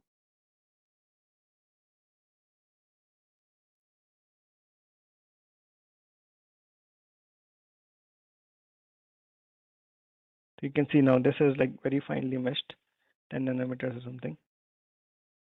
And here now when the implantation happen next, the dopant atoms will be very nicely captured, because we want to capture the junctions very, very accurately, because junction is the point where the anti-doping and p-type doping are same. So and that's when the junction comes. So we want to resolve it very, very finely or accurately. All right, so let's go here. And I hope you have done it with me. So then we have the implant command. So this is similar to the implantation which we saw in the like similar to the implantation which we saw in the video from Global Foundries, and also in the fab flow, the NMOS transistor flow, or the CMOS inverter flow, which we had seen the slides. So this is an ion implantation using implant command. We specify the dose, which essentially is per unit area how many particles are coming in. So this is quite like 1.2 E16, 1.2 into 10 raised to the power 16 per centimeter square particles are coming in. What is the energy of these particles? This energy decides the depth essentially. So like how deep these particles can go is decided by this energy. And now it depends on the application. If we want the dopants to be present in a depth, then we can have like very high energy. But if you want them to be shallower, then we can even use like very low energy. And yeah, and then there is something called tilt and rotation. So tilt is how much is the ion beam tilted from the normal axis, and rotation is how much it is rotated. So I guess I have, yeah. So this is the ion beam which is coming in. So tilt is like with respect to the center, how much it is rotated, and rotation is like with respect to this YW, how much it is rotated. And because the transistors, like if you remember, we were simulating in this dimension by default, and if ion beam comes in like this, the rotation is 0, then it comes in like in vertical I mean in like this on the side. But depending on the rotation, it can go in different direction, and we can have like different kind of doping essentially present. And so people do this, like usually transistors are present like in all uh, 4 sides. So then we actually do rotation, like these 4 kind of implantations are done in reality, like rotation 0, 90, 180, 270, because so that like all the transistors in different orientations are covered very, very nicely. Okay, so this is about it. And now let's do this particular thing, execute the line number 36.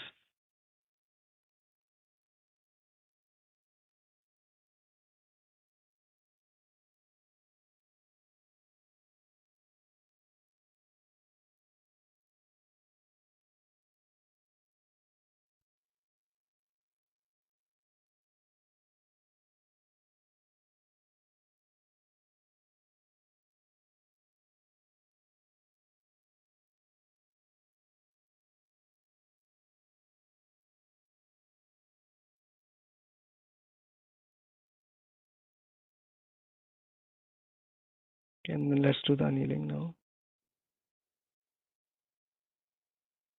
This might take a bit of time, but yeah, we can just wait. And I'm hoping people are also doing it alongside.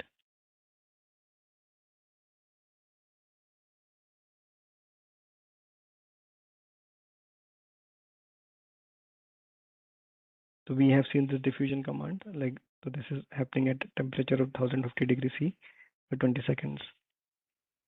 This is kind of an RTA.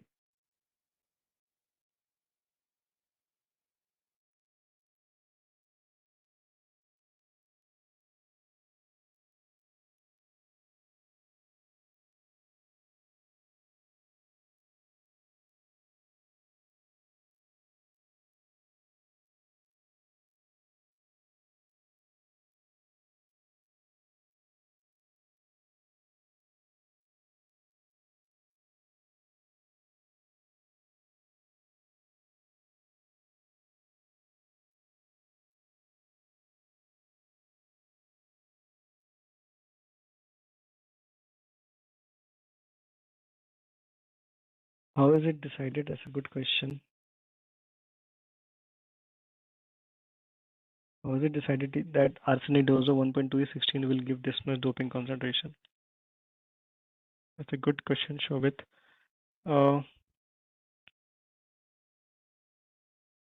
This is actually not just dependent on the implant dose. It also depends on annealing essentially. But what you can figure out is that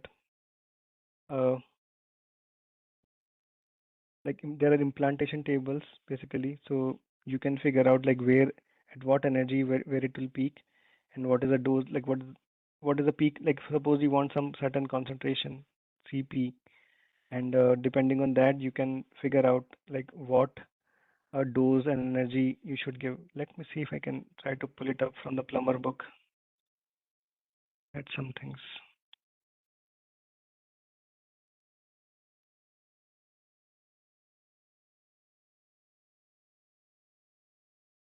Actually, I don't have it. I mean, I have a hard copy at home.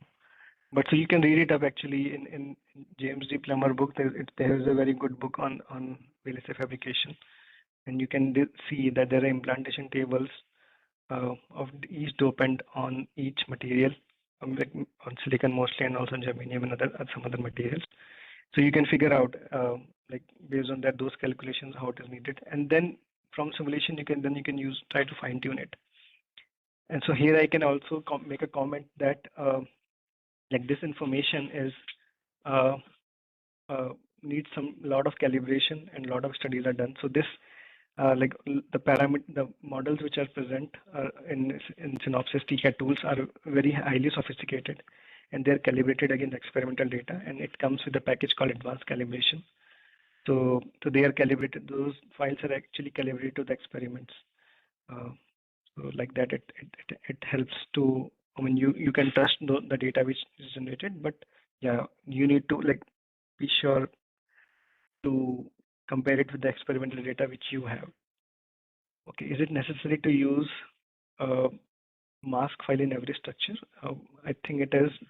Like if you, unless you are only making a vertical device and you put a contact at the bottom and a contact at the top, mask is required to essentially make a pattern, right? So that pattern, depending on the what you want to make, mask will be required. So yeah. But if you don't have any pattern, you have just a vertical device, top contact, bottom contact, probably you don't need a mask in simulations, but in Fab still you will need it. Okay, so let's share my screen again.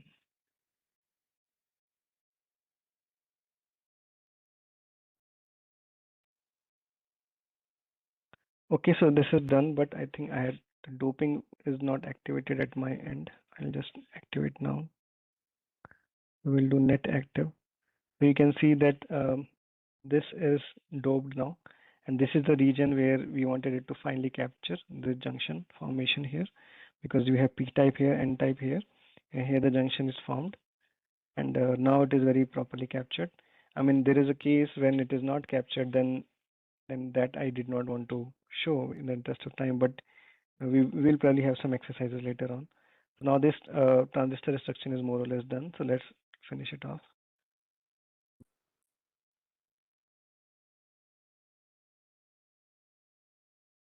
Then we deposit source and context. We deposit the aluminum isotopically 50 nanometers, and then using a mask, negative photoresist. I mean, we again pattern it, etch polysilicon aluminum and strip photoresist, and that's how it is done. I'll just wrap it up. We'll just deposit aluminum.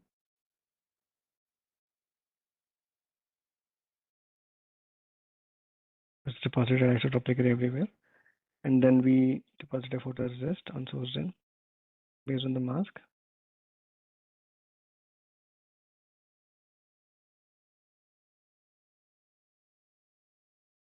Comes here, and then we etch aluminum. It will be etched here.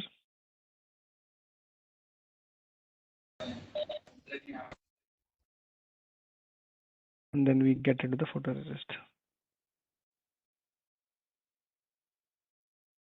Yeah, so it is gone. So we have aluminum only in this region, which will make the contact on source and the drain. And now the mesh. How will we create mask file then? So you can create mask file using Silicon Workbench. I mean, I am not covering that and today, so that's slightly out of the way. But you can, like, I can just give a very quick demo just for you. So you can go to Silicon Workbench and create a new file.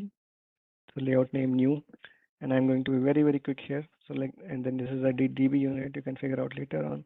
I'm going to make it like very small, and then this is the layout which is there. And then you can right click new layer and name the layer 1 colon 0 and say, for example, gate. You make this gate, and then you can draw these things in here. Like, for example, polygon.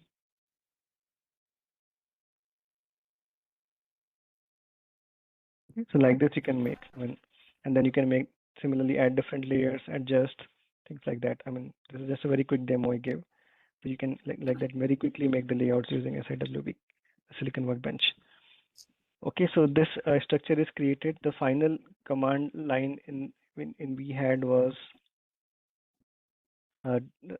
which is like TDR equal to N4, and which is essentially uh, uh, Narendra covered yesterday, because we had stuck TDR is equal to N at the rate add, and after pre-processing in CentOS workbench, this referencing is done, and this, because we node was 4, so we get N4.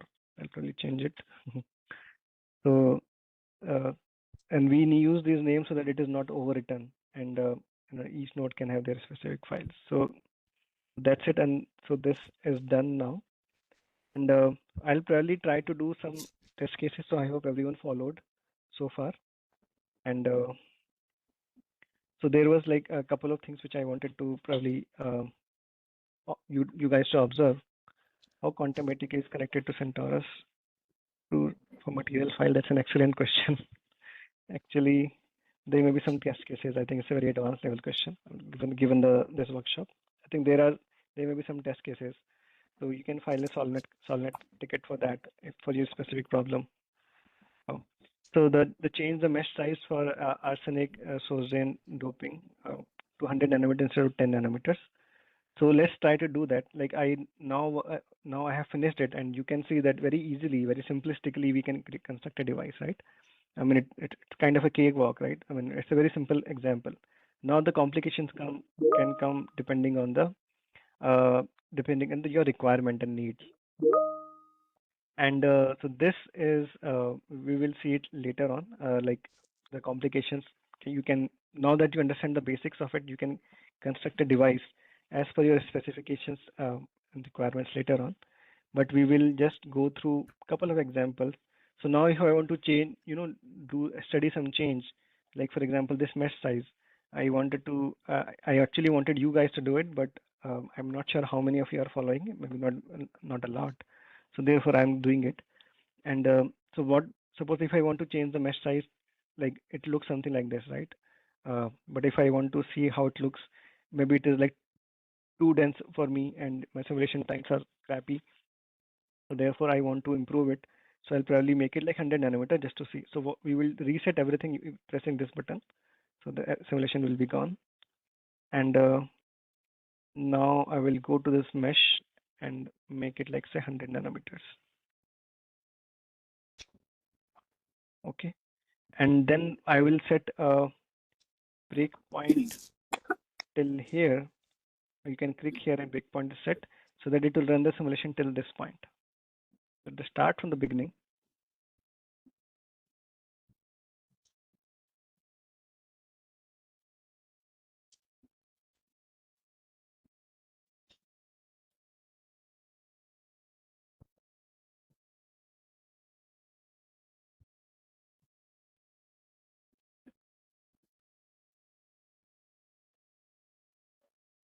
You can just click here, Vijay.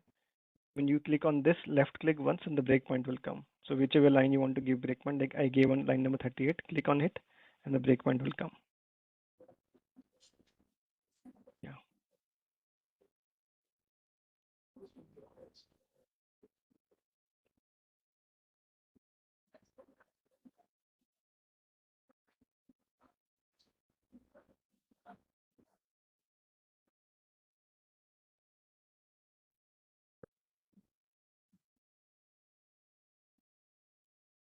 So I hope you appreciate the simplicity of it, in the sense that usually process can be very complicated, but very simple process steps we covered. Now you can, on the basis of these basics, you can construct any typical example, which could be a tougher one or a longer one.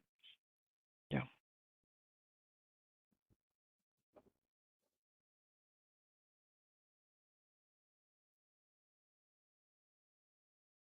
So Monica, you have a question that how can add 2D materials. So I'm going to share an article soon. Just hold on. After the session or before the session ends, I'll share an article for you to read up on how do we add any material which is not present in CentOS material database.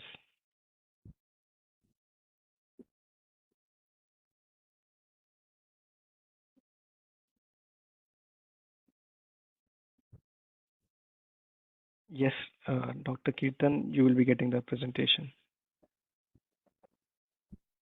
So can you please explain physics model that involved an Elgin GAN-HAMT? How can we know where models have to be applied, that is region-wise, material whole-wise? So that is actually involved question that you need to know about the device physics. And Narendra is an expert here on this, and he can tell you that it's not an easy task. I mean, it's an involved thing, but I can show you some examples which we have in application library just after this is done. Can we use direct layout or GDS file? That's what we are doing, I think. We are using direct layout and GDS file here. I don't know what you meant, Mukul. Does it have the quantum library file? I don't understand your question, Preeti.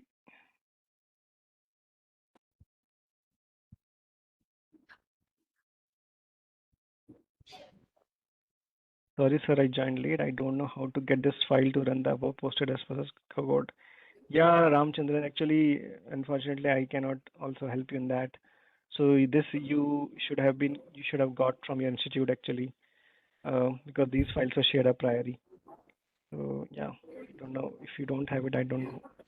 So that is, I realized later on that it's not possible to run without that GDS file. Okay, so it is done, I believe, and let's open the panel. Here it is showing boron, and I want to see net active.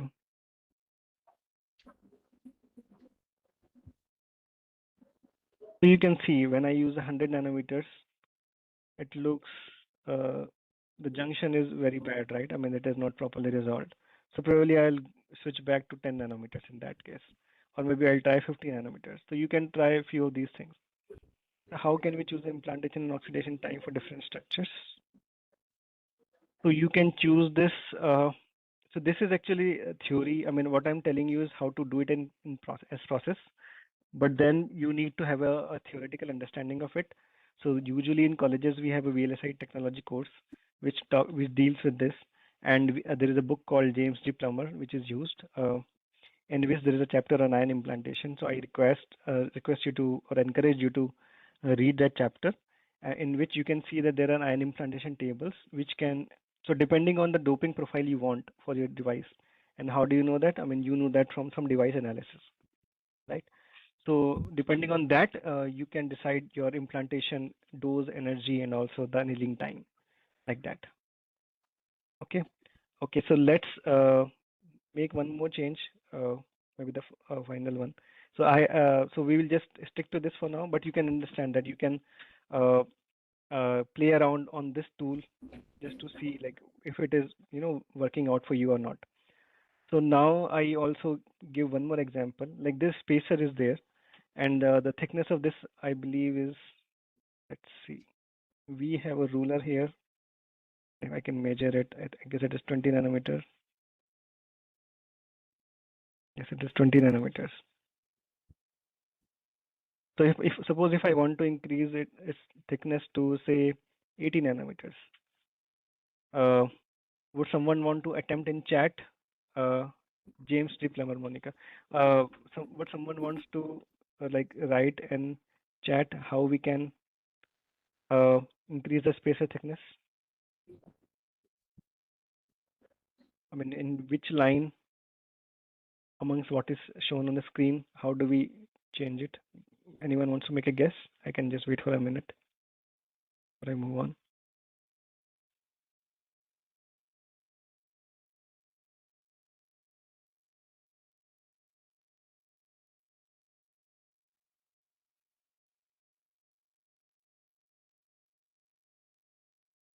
Anyone?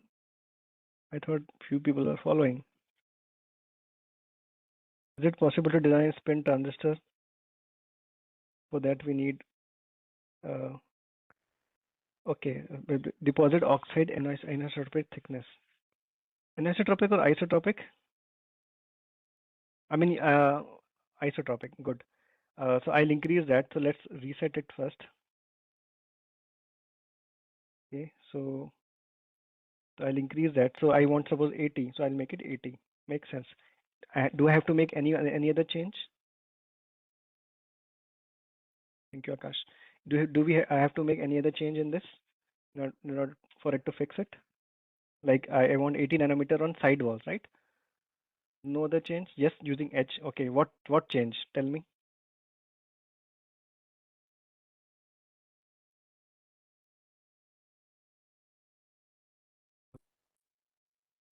Like line 27 I changed. I made it like 80 nanometer. What other thing should I change? पहले नहीं आ रहा था please I request you to be on mute. So line 20, like line 27 we changed. So what else should we change?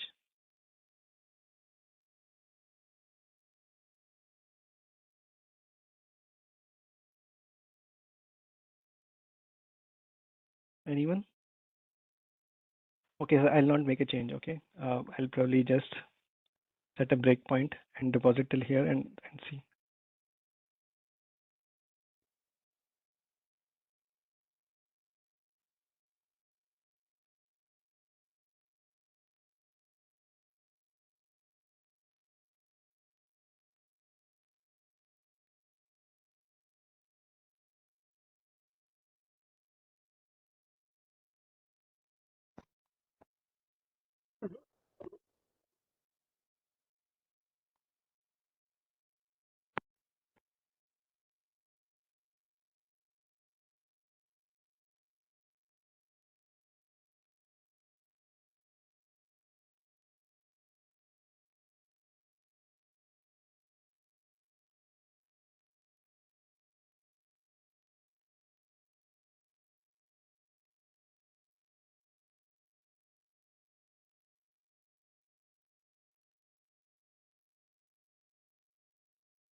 Could you please tell us how to calibrate a device's output with the measurement reported in other published papers? What key parameters or method used for calibration? That's a very good question, Pradeep. But that's an involved answer, honestly. Okay, so I have made this change as per the recommendations I got on the chat. So I'll remove the boron. We don't need change any anisotropic as it does not affect vertically. But I want this to be etched till this point, right? And this etching thickness is 40 nanometers. So if I etch it like 40 nanometers, only half of it will etch. So that is the problem. Okay, so he has written, Prem Sagar has written that I can make it 0.08 anisotropic. Fair enough. But I can tell you that it will not work. But I'll just do it to show it to you. Okay, and I'll set the breakpoint of this. Just need more thickness. Okay, so let's execute this, and you will see it for yourself. I mean, it will work to some extent, but not completely. Let's see. Okay, so you can see that it has removed it, and you get the spacer, but there is also an oxide which we had deposited initially. So that remains because you deposited 80, so that has remained, right? So therefore we etched more than that. And also sometimes we don't want it to be, want it to be like, it's like this height is also a device parameter essentially. So you can, if you want to reduce this height, then you can etch it a bit more. So you could probably make it 100 and it will probably do. So let me just do it. But I think you got the concept. Yeah, that's fine, Prem Sagar. That's what I was thinking. I'll just comment this line because I don't think we need it for now. Okay, and I'll make it 100 and I'll set the breakpoint here. Run.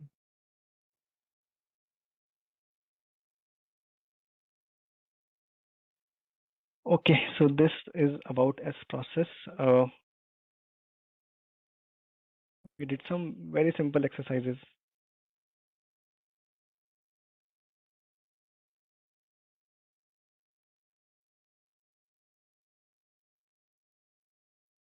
So yeah, so here you have what you wanted.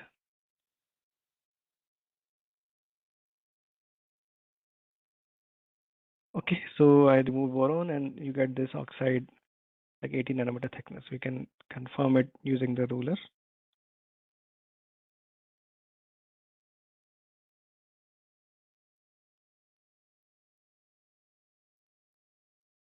All right, this is 80 nanometers, what we wanted. Okay, so this is about it. The S process part. There is another thing which I had, like how do we do meshing for device simulations? So far we have just done meshing for device, like for process simulations. Now this is only theory actually. So I'll try to wrap it up in like 10 minutes. Can we make a single device and make an array of devices from that? This is a good question, that if we can make an array of devices, if we can, I think you can reflect it. You can use the reflect commands to make array of devices, but I have not personally done that, but it's possible in principle. Yeah. Okay, so let's go through the theory so that you have the slides and some basic understanding. There is no hands-on component currently. So mesh setting with refine boss command. So we need to remesh the device for device simulations, and I think Narendra is going to cover it tomorrow. Right, Narendra? You are going to cover it tomorrow? Yes, Sushant. Okay, then I'll just skip over it. So basically, you can clear the refinement box, and then you can specify the why do we need this need it clear it, because in S device, depending on where the device physics matters. So far we were dealing with the process physics, like where the implantation matters, where the oxidation growth matters. So therefore, at those places we had the nice fine mesh. But now we need to mesh it properly in the regions where the device properties are important. For example, an interface, and for example also the sourced injunctions. So at those places, to mesh properly, we need to firstly clear that whatever mesh is present, and then we again mesh it, remesh it essentially. So this is again the same syntax. Probably I'll not go into this detail because then you can read it up. And this file is also present with your institute. You can get it if you don't have it already. So like for example, at this interface, we do fine meshing, and so you can use this syntaxes. And then again you need to you can edge in the sorry, you can refine the mesh in the substrate, make it like very big, and also make it a function of the net active concentration. So this is essentially adaptive meshing. According to the concentration gradient in the net active concentration of the doping, you can actually mesh it. Okay, and you can make it a function of like inverse sine hyperbolic. And then you also need to make contacts at different points. Like for example, here we have gate, here we have source, here we have drain. So we make contacts at these points, and then we can delete the aluminum out there, and then we save the structure. So this is the entire file which you have in your command file, in your example file. So we first clear the refinement boxes, and then we set this method for a Delaunay mesh, and then we mesh it at the interface, silicon oxide interface, because that's where it matters.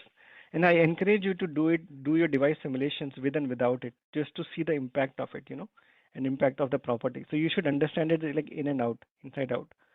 I mean, don't believe what I'm saying. I mean, you should do it and learn it on your own, basically. So then specify mesh for all, and then we specify mesh for source and drain, and depending on the net active concentration, and then we put the contacts and the electrodes. And then we run the entire project, and then we can do some visualization, which I'll just show you guys. Okay, so this is Narendra's part. I'll not go forward. This is what you will see, but I'll just finish the entire project. So this is the thing. We have been just simulating thing, but I'll just do this thing. I'll just run this project completely, and then we can revisit it later on. Okay, so I'll just run it. What did I do? Okay, any questions? I mean, we have been taking questions. I believe you guys are sorted.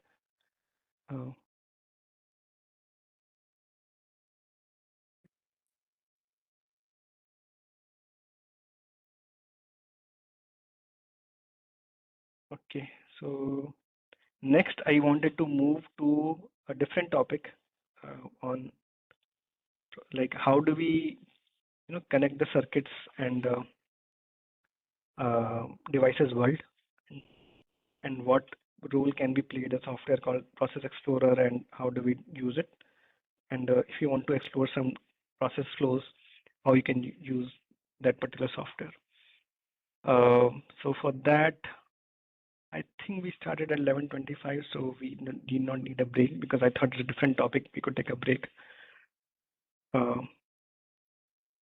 Anyway, so let's meet at 11:20. We'll have a short break now. So, and you can, I mean, if you want, you can run the project, and which was there, and then we will have a last session. After that, we'll disperse. Basically, on this Centaurus Process Explorer, I just wanted to give you a brief on CMOS FinFET, CMOS inverter process flow based on FinFET, an overview of that, and that will be, and in what context I'll talk about it, I'll also mention. Then we can see. So let's meet in like 9 minutes. You can just stretch your legs and drink some water and all. Yeah.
Right, guys, I'm back. So let's start. I think there's a question. Okay, the couple of points, and I'll make firstly. Okay, let's confirm. I am audible, right, Narendra? Yes, yes, Sushant. Okay, so and you can see my screen.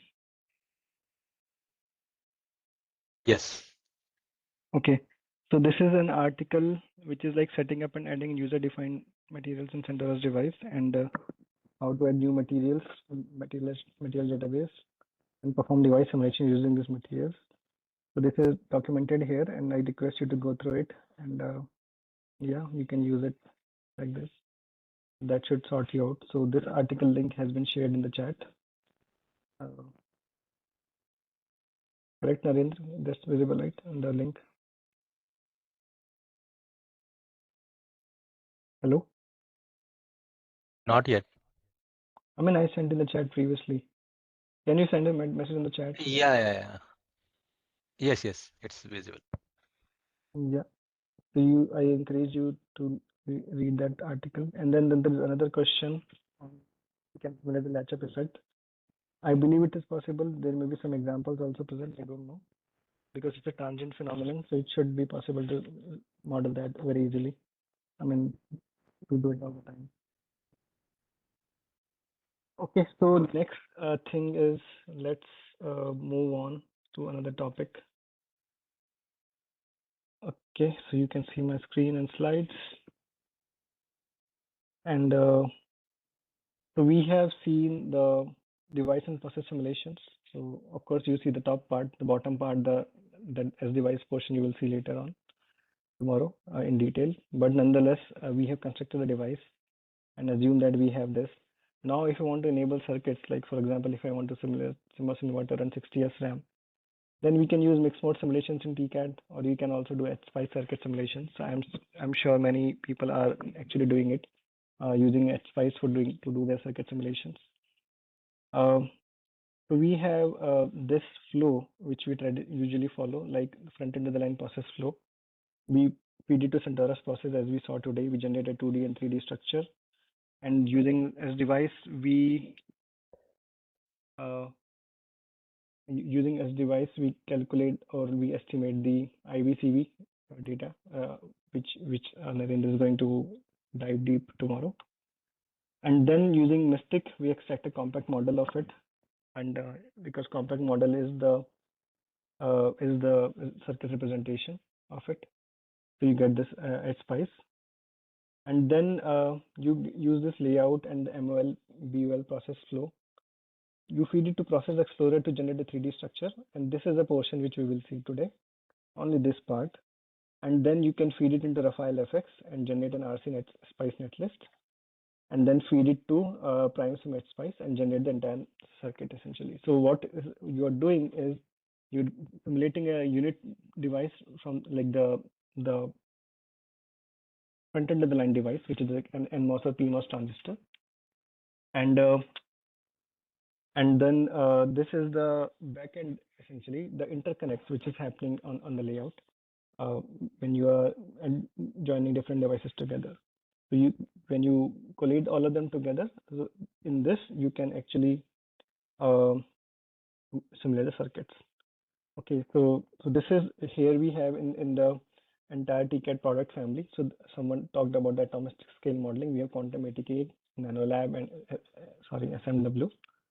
And then in process side, we looked at the process CentOS process today. Topography is out of scope as of now. Structure editor, we have good tutorials which you can see, which I can show where they are, how you can find them. And the device will be looked at tomorrow. And then we have CentOS Process Explorer, which I'm going to cover a bit in some detail, or some details today. And then SWB and SVisual were covered yesterday. And then Tcad to Spice is a different topic altogether, but we have Mystic, Enigma, and Random Spice in that domain. So this is the DTCO flow, which I mentioned yesterday. I'll just re-mention it today. So which I also mentioned a couple of slides ago, that we have the Tcad data using S process and S device, and then we get the compact model, which is a circuit representation or a equation-based representation of the IVCV of a transistor. But that is not enough, right? When we want to do circuit simulation and we want to simulate larger circuits, as was mentioned in the video from Global Foundries, we design the circuit and then we want to model it, essentially perform circuit simulations. And so we get for that individual transistor which is used in this device, in this circuit, there are many of them, right? But that compact model is available. But what about the back end of the line RCs? So you can use Process Explorer, CentOS Process Explorer, Synopsys Process Explorer in order to make the back end of the line flow. And then file FX to extract the RC. And then you can combine these two things together and do circuit simulation. And then you can do any analysis which you want. And here in this case, we are talking about some transistor layout, shape improvement in order to improve some PORs on threshold voltage. Okay. All right. So just a word on compact model. So compact model is essentially a simple equation-based representation of a device's electrical performance. So the device is developed in a fab using process technology. So we saw the model of that, the modeling of that process technology today to some extent. But nonetheless, you get after some, like in the process technology, you get IDVG, IDVD, CV, different kind of characteristics. And then there are design houses, they are designing the IC design. And actually, so how did these two world talk? Because whatever is the IVCV performance of this device, the design houses should be able to use it in order to design their circuits, correct? Because if these people don't talk, then they have no idea. Like if they want to achieve some certain frequency, a certain output gain, so they should be able to use the exact thing which is used in the foundry. So these two worlds talk using a compact model. Therefore, it's called the bridge between these two worlds. So how does circuit simulation work? So it's essentially a matrix solver in which we apply the circuit bias condition, for example, gate and drain bias. And then we have a compact model, and this is a very simple compact model, a textbook compact model, and I'm sure most of you are aware of it, which is like the current equation of a MOSFET in saturation. It's mu n Cox. Mu n is mobility, Cox is capacitance per unit area, is width to the transistor divided by 2L. L is the channel length. VGS minus VTH. VGS is gate bias, and VTH is threshold voltage whole square. Independent of drain bias in the saturation regime, more or less, ignoring CLMs and other short-term effects. So then we have like a couple of design parameters like width, for example, of the transistor, and channel length is 20 nanometers. And then we have some technology-specific parameters, say mobility of the transistor, which is dependent on the technology. As mentioned yesterday, like strained silicon is there, it has higher mobility. And similarly, we have silicon, germanium, SOGEN stressors, so they have higher mobility, right? So similarly, the threshold voltage or gate oxide thickness, the gate oxide permittivity, these are the different technology parameters. So these are design-specific parameters, these are technology-specific parameters, which goes inside a compact model. The design-specific parameters are sorted, we know them. But given the IDVG of the terminal characteristics measured, we need to find technology-specific parameters. So let's so this is simulated in a circuit simulation engine. We give this bias and we get this.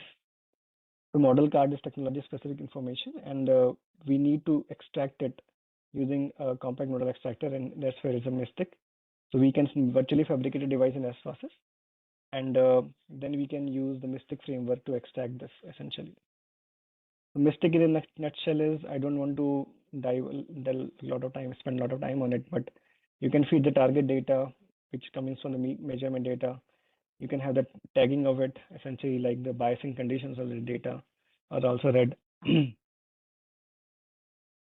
And then you also have initial model card, and then extraction strategy, which is an involved thing, and you get the fit data or a spice model. So this entire thing is a part of the database, and this entire thing comes in the project is a CentOS workbench. So that's how you can extract the compact model essentially. This is we have examples on it in our tutorials. So if you have license and interest, then you can explore this essentially. Now coming to the Process Explorer. So Process Explorer, essentially, we saw the layout. We started with the layout right today, and but that was very simple for one transistor. But you can have many transistors on a chip, and just talk about couple of transistors now in a CMOS inverter. So if you have two transistors, you want to make a process CMOS inverter. So we will see a 3D FinFET fabrication today. I hope you guys are aware of FinFET, so we will not be spending the physics of FinFET, just the fabrication flow. So the key supports, I mean, here the Process Explorer can have like a lot of advanced process steps. It has very fast turnaround time, as you will see. It has very good GUI. It is also Windows based. And then it can also give you the electrical characterization. For example, the capacitances and resistances between different nodes. And of course, you need to specify the material properties in order to get that. Okay, we have like many examples of these present. Not go there. And then Rafael FX is a gold standard RC field solver. So where we can feed in the, I mean, this is actually imported directly in the Process Explorer, as we will see shortly. And then using the material properties, we can extract these R and C parallelly, essentially. And in the recent technology notes, I think I briefly mentioned yesterday, the resistance is, or the resistivity, the bulk, we always assume the resistivity is constant, right? But in the very cutting edge nodes, when the dimensions are sub 20 nanometers of an interconnect, these are actually the CDs are dependent on, sorry, the resistivity is dependent on the CD's critical dimension. So those kind of effects can be, these are called narrow wire effects. So these can be captured using in the file FX, and this is very important to import, like to accurately capture all the effects which are happening. So these shapes are also not perfectly rectangular, right? So the thickness is varying from bottom to the top. Many of these effects can be captured in Rafael FX, and then we have a lot of calibrated models against applied materials data. Okay, and then you can extract the given net list, and using the layout automatically you can annotate a net list and get the full net list. So we have some examples present. Again, I'm not sure, maybe Sankalp is not here, but if you have Rafael, I think you have Rafael license, so you can explore this flow. Session will go 1 p.m. I think till 1:15. Prince Ji, I hope it is okay. I'll try to wrap up quickly, actually. So now let's go to the live demo of Process Explorer, and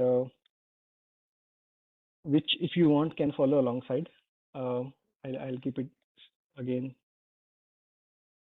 I'll again go slow on that. So I'll close this. That's from the previous simulation which I ran. So in the terminal, let's write.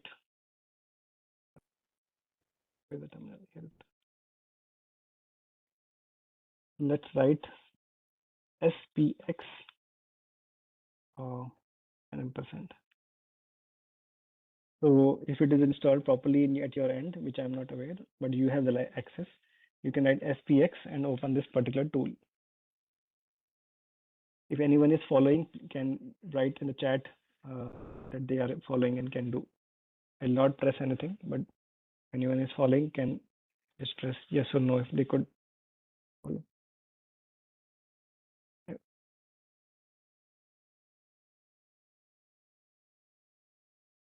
Thank you, Vijay. So I'll just write the command SPX.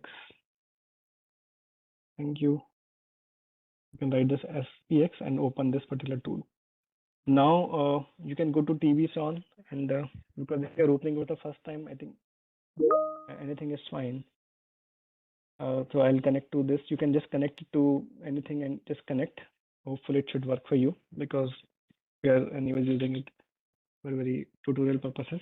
So don't go anywhere because we need to load the example file. So something like that will open. And then I want you to click on examples on the left. Are you with me so far? Vijay and SM, you can just say yes. I think a couple of guys are following.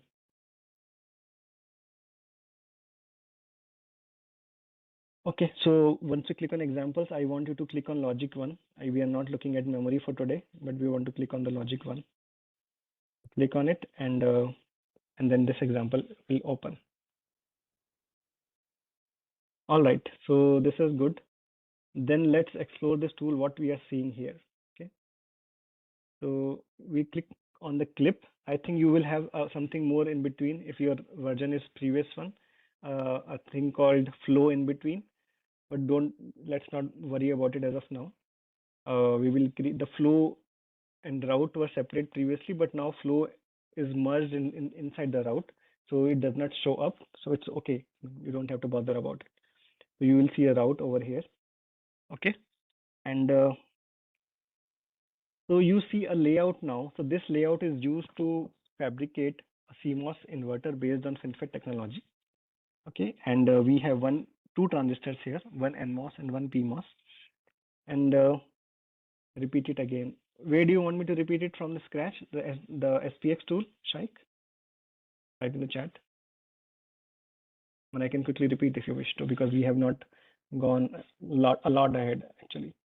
Start from layout. Yeah. So okay, so this is the layout in which we have two transistors, NMOS and PMOS, and 3 steps back. I don't know. In which we have two transistors. Sorry, my Siri started to pop up for some reason. I don't know. Okay, so 3 steps back, sir. I think that's why Siri probably started to speak up. Open the terminal. Okay. So I'll just close this thing. Okay, press right on the terminal SPX. So I'll just write SPX here and open it and open.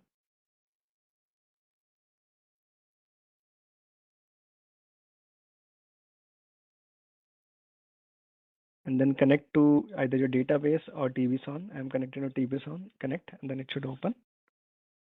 If it is barebone for you, then it should work anyways fine.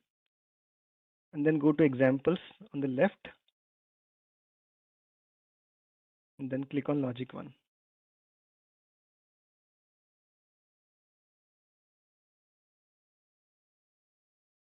Okay, sounds good.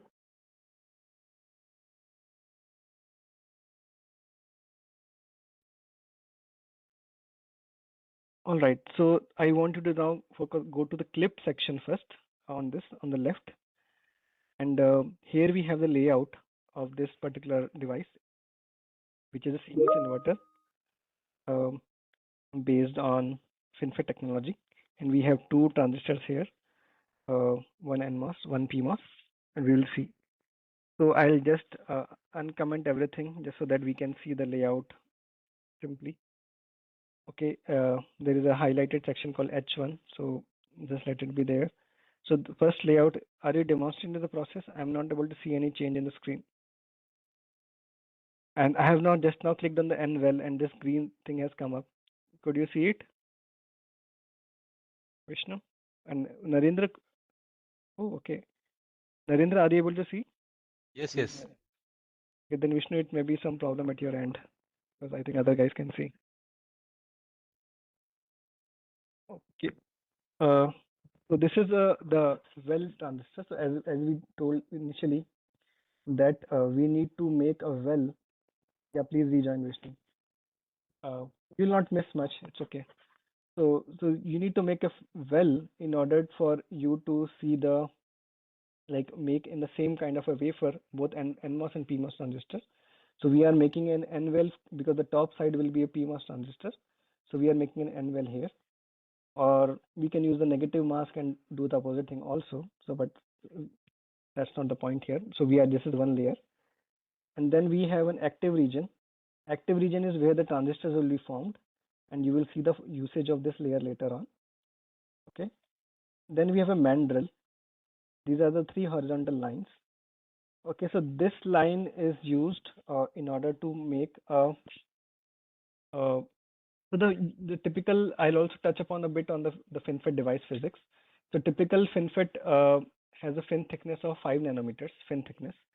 Okay, and so that's very narrow. So we need to, in order to pattern this technology, we need something like UVs and all, right, in order to fine tune and resolve these fine features. But other than that, we can use something called spacer technology. So you saw from our S process example. I'll probably go there again.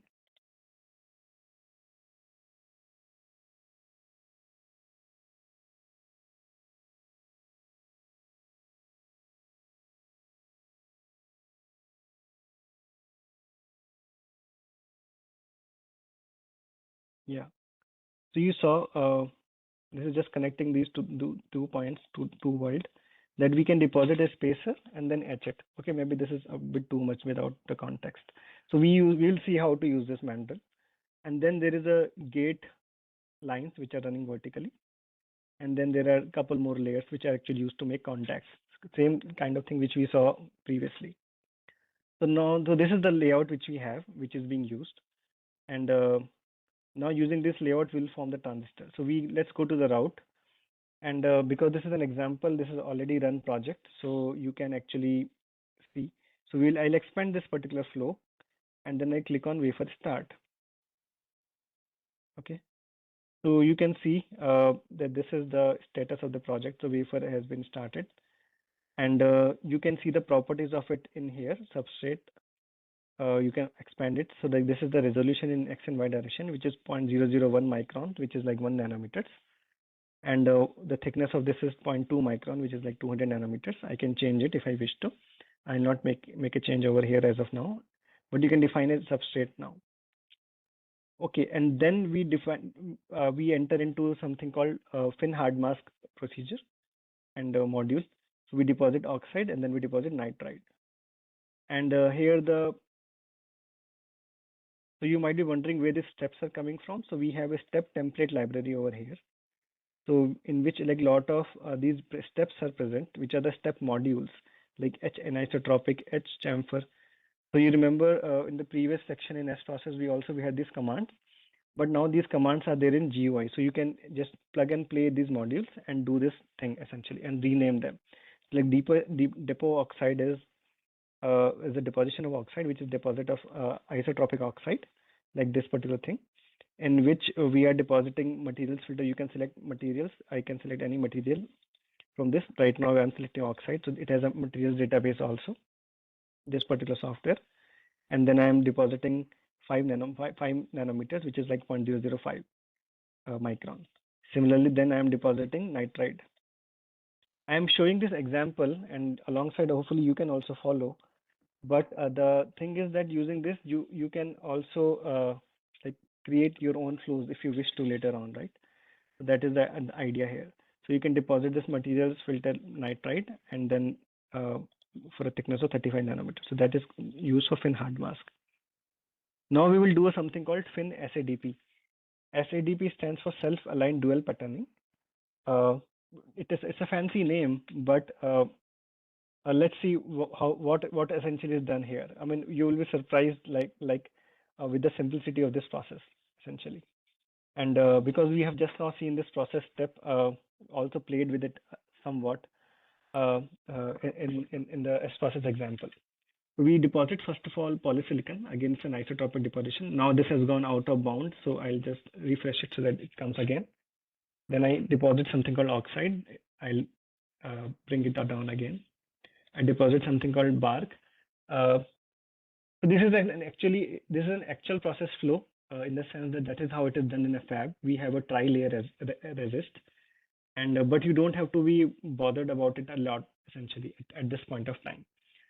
You can just you don't get bogged down by these details because this is actually replicating the flow done in a fab. But you can, like what we did in S process, you can try to focus on what structure you want, and like that you can also design, because if it solves your purpose, right? So, but just follow along. So this is a anti-reflective coating. ARC stands for anti-reflective coating, and B stands for backside anti-reflective coating. So that's what it is. And then we have a lithography step, like fin mandrel litho it is called. Okay, so let's open it. So we have a layer names mandrel. So we had a layer called mandrel over here, right? This horizontal running strips. So those are there. And then we deposit photoresist using it. And thickness is 50 nanometers. but the patterning is already done. And again, I'm using positive polarity. So wherever this was present, the photoresist is present. Wherever the light is blocked, that region is hard. Wherever the light went away, that region became soft and got dissolved. So this region is present. I can just zoom it in using this thing. So this horizontal lines are there. Okay, so I don't know how many of you are able to appreciate, but if you have seen the FinFET transistors, this is very thick, right? Let's look into the thickness. So from here, I can go to clip. I'll just clip, and I can actually use ruler to see the thickness of these lines. This is 40 nanometer thick lines. So the fin thickness is nowhere close to this. So how are we going to make fins using this? So that is an art. So now using this photoresist, we etch firstly the anti-reflective coating, and then we etch oxide, and in the process photoresist is also etched because we can define selectivity. So again, as I mentioned, this actually reflects a real process which happens in a fab. So once you have run a process, so an etchant is attacks everything, right? Because etchant is falling on all the materials. So it etches some material faster, some material slower. So in this case, it is etching photoresist and oxide at a rate of 1 micron per minute, and it is etching bark at 0.1 micron per minute, so which is like 10 times slower. So this is called selectivity. So it is like 10:1 selectivity. Like it can etch 1 unit of bark, then in that region in time it can etch 10 unit of photoresist and oxide. So there is never ever 100 like infinite. Maybe there is, I don't know, infinite selectivity, but it's like very less likely. So you will always have. So therefore you can input these realistic numbers if you want to make this flow. Then using this mask, you can etch your polysilicon, and then you can etch your oxide, and then you deposit something called a spacer, which is an oxide. And here things will become very interesting. So can someone comment in chat what kind of deposition is this? Is it isotropic or anisotropic? We have seen this today. ISO.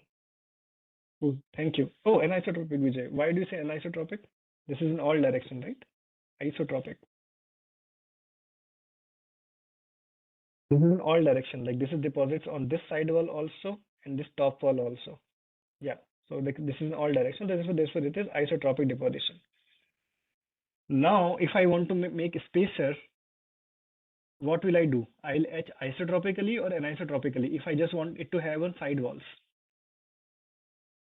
How will I etch it? Isotropically or anisotropically? Anisotropically. Perfect. So you saw it today, right? In the S-process example. The same technology with a fancy name called self-aligned dual patterning is used here. So you can etch the spacer. Yeah, thank you, Gangadhar. So you can etch this spacer anisotropically now. You can define this. So it etches for like 20, like again, we deposit 12 minutes, like, sorry, I mean, so here actually, etch rate into etch time is, or deposition rate into deposition time is deposition thickness. So here how we have modeled is that the rate is fixed for everything, but the time is varying. So that defines the thickness essentially. So here we are depositing for like say 12 nanometers, and we are etching for 20 nanometers. So anything which comes on the bottom or anything, some recess which we want to do, that can happen. So therefore this spacer is etched, and it is only present on the side walls. And then we remove the polysilicon. So now we have these 6 pillars of spacer, which is nothing but silicon dioxide. So what has happened by this beautiful process? What has happened is that I had a mask which had a critical dimension of 40 nanometers, but now using this technology, I have deposited this layer which is 12 nanometer thick, right? And I had only 3 layers previously, but now I have 1, 2, 3, 4, 5, 6. So 3 layers have become 6 layers, and the thickness also of these sidewalls is much smaller than 40 nanometer. This could be even smaller for that matter. Like I could make it like, instead of 12 nanometer, I could make it like 5 or 6 nanometers if I want to make thinner fins. So now what I do, or what technology guys do, is that they use this thing as a mask to etch or create the fin. I don't know if you're appreciating it, but what we are doing is that we are actually patterning very smaller dimension. We, like our like photolithography for that matter could resolve features into like say sub 50 nanometers. But here we are patterning sub 10 nanometers or nearly 10 nanometers feature size using this patterning methodology. Okay, now actually we need transistors only in this bottom and top region. So the central region is extra. So using this something called active mask, which was present, okay, we get rid of this. So this active mask is we get rid of this. So I mean we can just through the process. We firstly etch the hard mask. Okay, where we were okay here. Okay, and we first etch the hard mask, which was this material, which was nitride, I guess. Let's see. Yeah, this is nitride. Using this, we etch nitride, and the pattern is transferred to nitride, and there is also an oxide beneath it. And if I want to see, what has happened compared to previous step, I can actually just see show differences against. If I'm confused, what has happened. So by default, the previous step is selected. I'll just click it, and it will show that this has happened. I can zoom it in. That this entire region got, because you etch everything, right? So this entire region pattern like shifted downside essentially, and this got etched basically. So you can get an idea that this is the difference which we got, the difference between the previous and the new structure. This material got etched by this process. Okay, and then we deposit polysilicon again. We deposit anti-reflective coating, the active mask, and then we etch anti-reflective coating polysilicon, and then we remove this mask because we don't want these. I don't want to use this. I'm just removing it essentially. Okay, and we find it.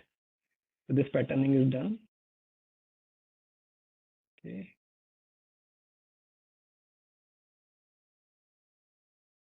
Let's go to fin formation. So now using this nitride and oxide as mask, I will etch silicon. So now the fins are formed. So the FinFET are 3D transistors. So now we have made this body of that's where the channel will come actually, and then we deposit oxide and CMP it, like mechanical polishing it, and because we need to have isolation, so we can isolate like this. So here we have this NMOS transistor fins, and we have PMOS transistor fins. So here we have two fins. So people who have worked on the design side of things, so they know that we actually, when we're like in a planar transistor, we control it using the width of the transistor, but in FinFET we control it using the number of fins. So here in this particular example, we have two fins. Okay, now fins are formed. Anyone has any question here still so far, or we are good? If you want me to repeat some step, I can do that. Okay, thank you.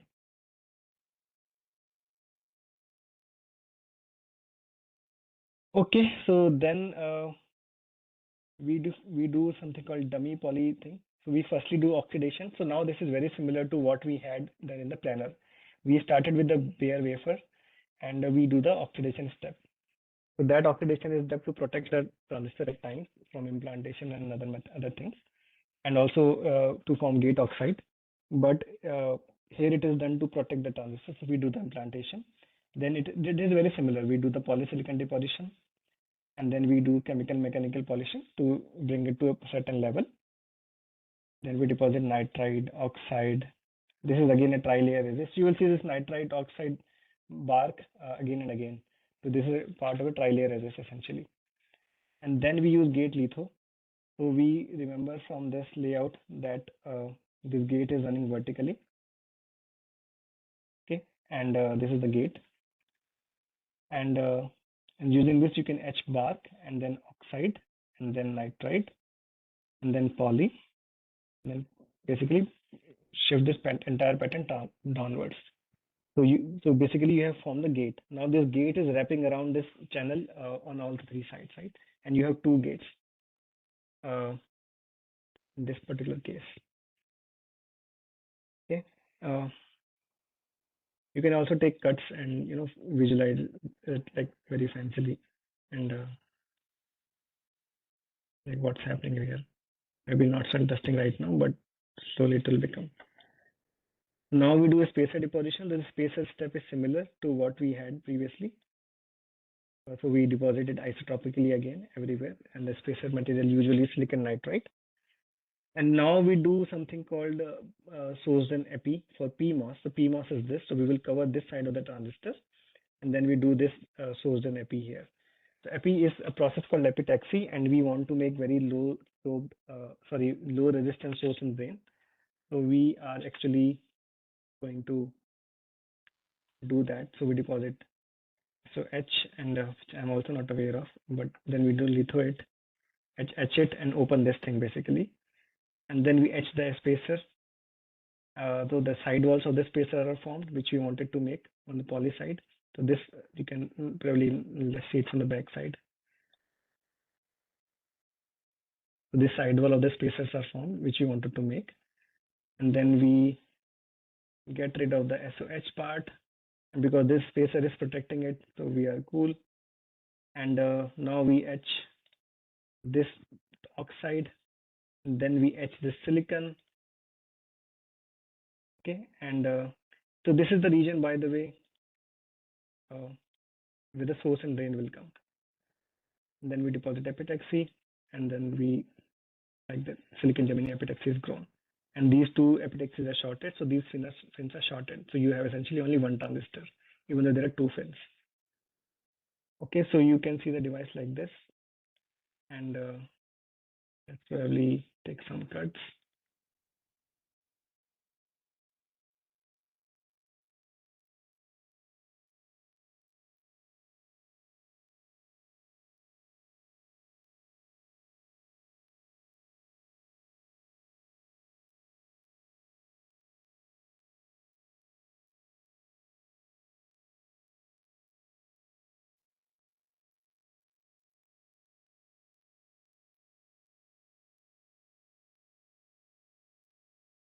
This is essentially a one device. Okay. So you have this, I mean, of course, it's a wrapped around gate. I can enable XCut also. So you can appreciate this device and understand using this tool also how the device is. So basically, the current will flow from here, and this polysilicon will using this gate oxide will invert. I mean, not polysilicon. We'll see the from. Is there a delay in following the cursor? I'm facing it. Vishnu, actually, I was also facing it yesterday, I think, and then when I rejoined it, it held me. But I guess people are fine, right? Is there any delay? Anyone else is facing?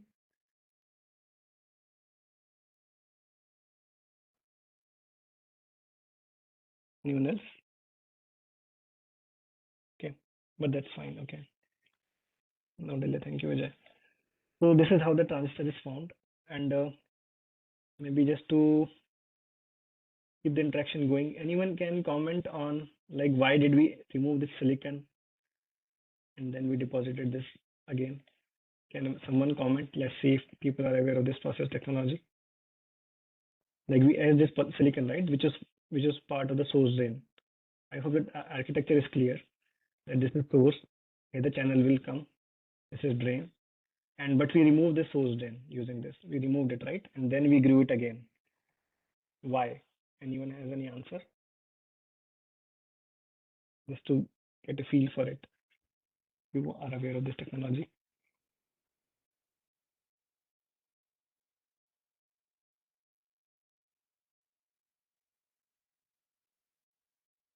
No one?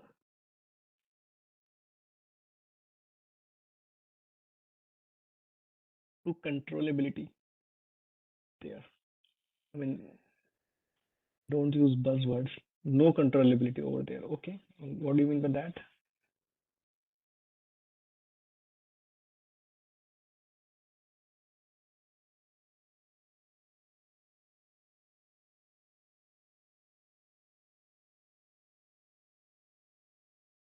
To get rid of the parasitic capacitance. I would say nice attempt. Gate is not covering it, so okay.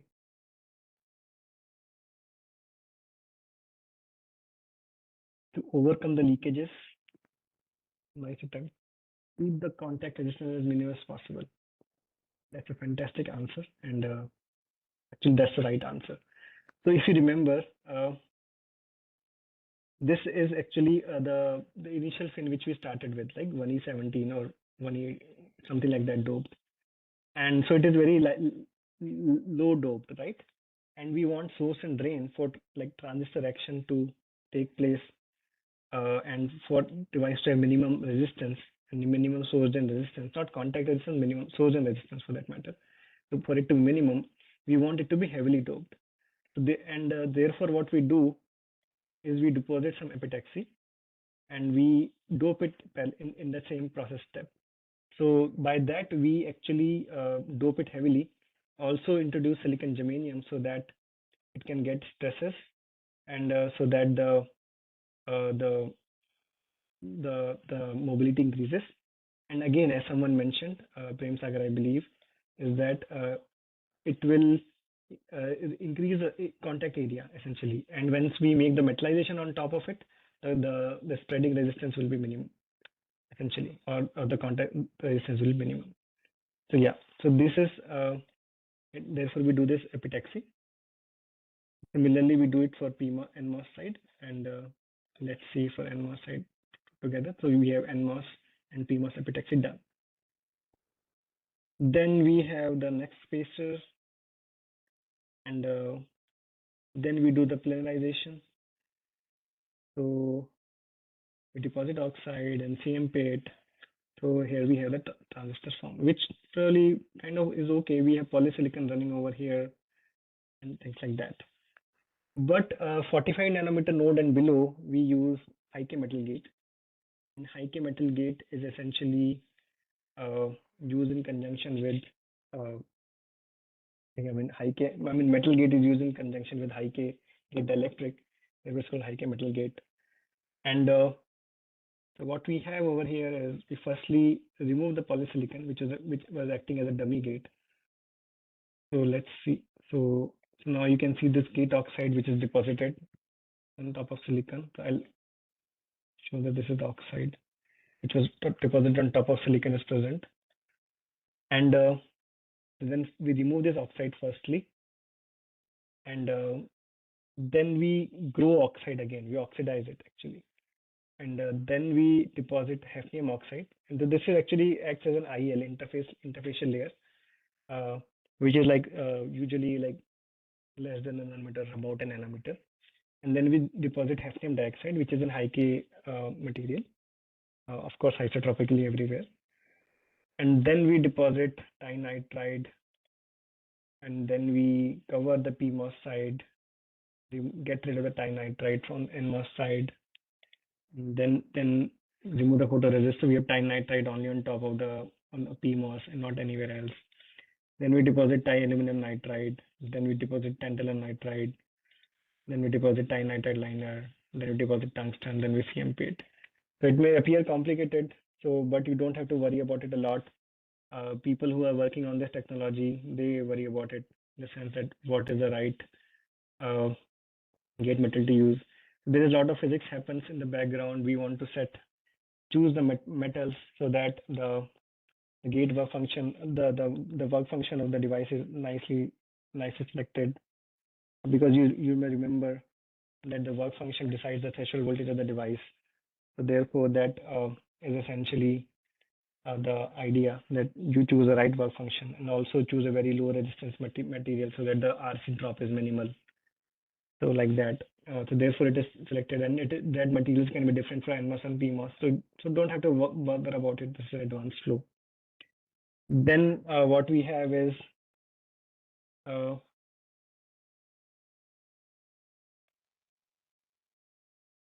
gate recess, in which we the gate recess a bit and put nitride on top of it. Then we make contacts. So this is like through silicon contacts. Deposit polysilicon bark, which acts as again tri-layer resist, and then use this litho. We have the TS layer, here, and then using this thing we etch through this and everything and contact the epitaxy which we had grown.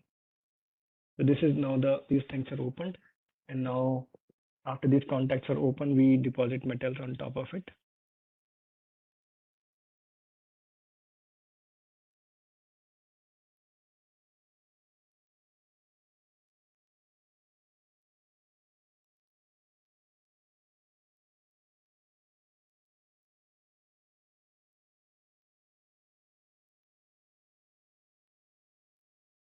Okay, so far we have not deposited metal. I was wondering what's happening. So firstly, we open on the source drain side. Then we also need to open on the gate side. So gate is somewhere in the middle. And so the same procedure is followed for that. Now and the different mask is present for it, like the CB mask, right? So once it is opened, then we do this metallization, which we deposit nitride liner, tungsten, and the CMP. So now this process flow is finished. Of course, we have not extracted any RC so far, but this is just example of this process flow. And we will have to make connections at the back end again. I mean, this is only till metallization 0. We have VR0 on top, and then VR1, metal 1, like that. So those things are not covered in this flow. But if I want to also measure RC, then there is something called step called measure RC. I can, after the flow is finished, I can import it, and then I can specify which kind of extraction I want, capacitance, resistance, or this, and then specify the RC engine. It needs again the definition of all the materials resistivity parameters, and then using this module you can extract the RC essentially. Okay, so so I wanted to touch upon this process flow in the context of doing entire circuit simulation, but also if you want to explore some process, this is the way to do it using this software. And I wanted it to happen in a hands-on fashion, but I think it couldn't happen. But it's okay. I mean, you can follow the video link later on. And here's what I have. Are there any questions? We can take 10-15 minutes questions before we end the today's session. Maybe I just show a couple more slides, which I am not covering in detail, but which I had taken elsewhere. So like we can, once we extract it, then this is an example I took of this circuit, AOI, the AND or inverter circuit, in which these input pulses were applied, and then we saw with and without RC extraction the transient characteristics.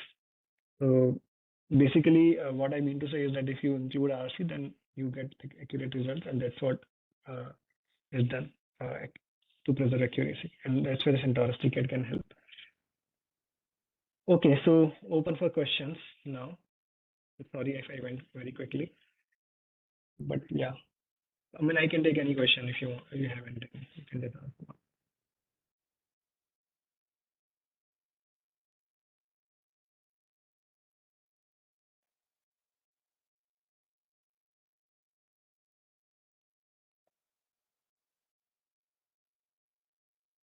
Narendra, I'm audible, right? Yes, Shan.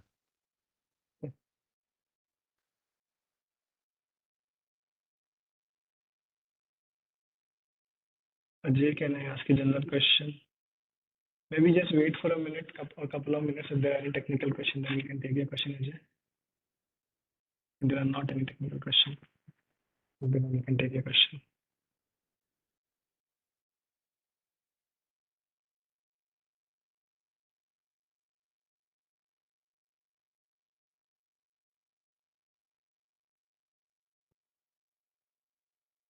Okay, Ajay, then you can ask. I think no one is what I'm getting. Our Tcad server is running on CentOS, and I have installed latest Tcad on another machine running with Alma Linux. But could you please tell, is it necessary to update OS for Tcad server also?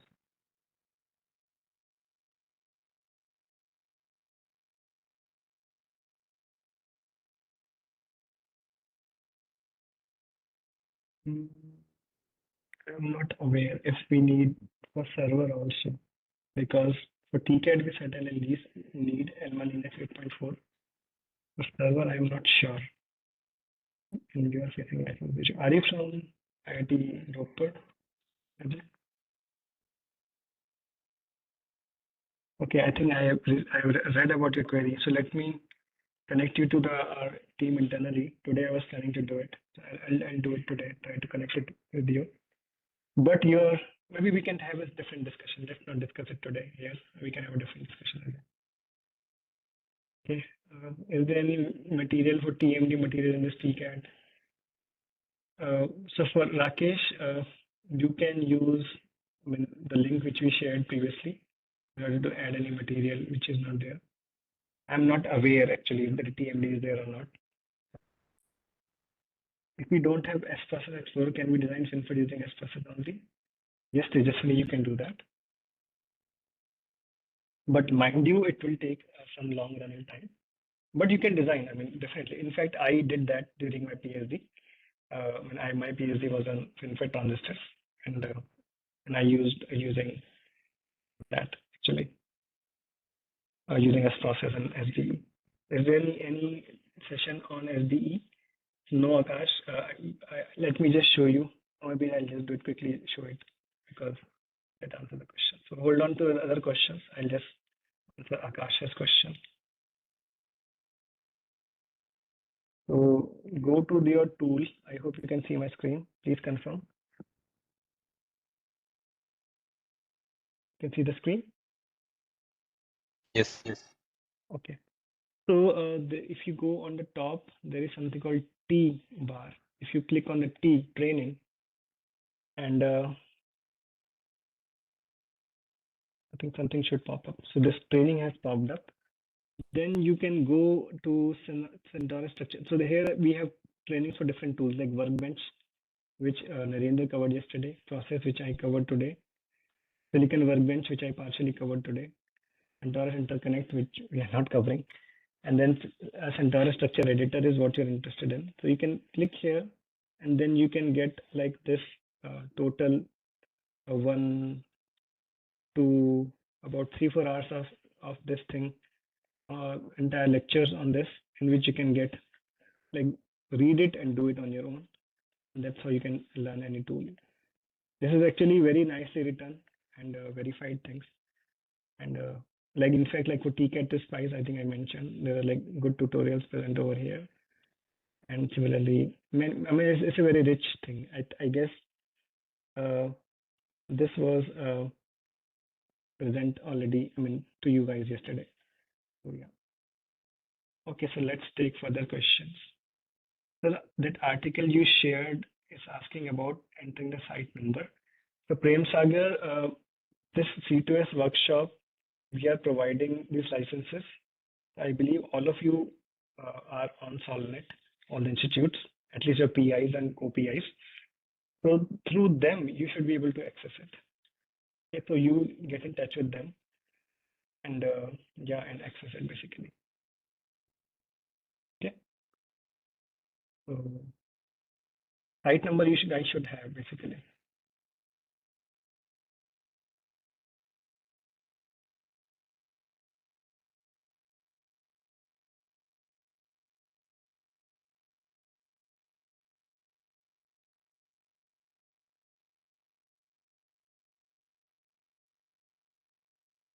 So how to deposit oxide layer over trapezoidal fin structure in SDE? Jitendra, like I have not covered SDE today, but you can actually look at process emulation mode in SDE. There you can see how this can be done.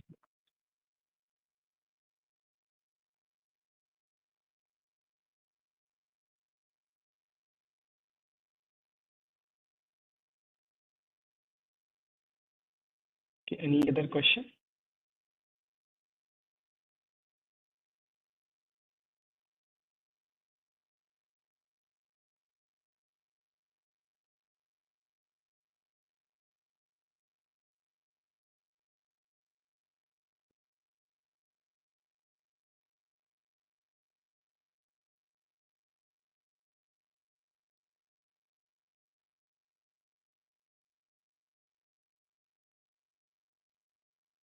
Anything else? If not, then we end at 1:20. So whoever has question can stay. Otherwise, people can leave. We are done for today. Otherwise, can you suggest, please? Can you please suggest learning platform about it? Okay, I just now did it. I don't know why you guys not paying attention. So let me. You can see my screen. Can you see my screen? Someone please confirm. Yes, yes, Srijan. Yes, so, Yes, sir. Yes, sir. So you can click on this training T, and then this thing opens. And here we have Centaurus structure editor. And here we have process emulation mode. And you can see how we can do different realistic kind of things here, running the mask and some patterning deposition. So you can explore this, etching, and polish, deposition, essentially. So you can explore this thing when you want to like model, deposit this inside, or even just go through this entire thing patiently. It will not take more than half a day, but then you will have a very sound understanding of how to make structures. Okay. Sir, but the links are not open. It's showing the solvent is blocked as per our records. I think you should get in touch with C2S CDAC. I think Princely, you want to comment on it?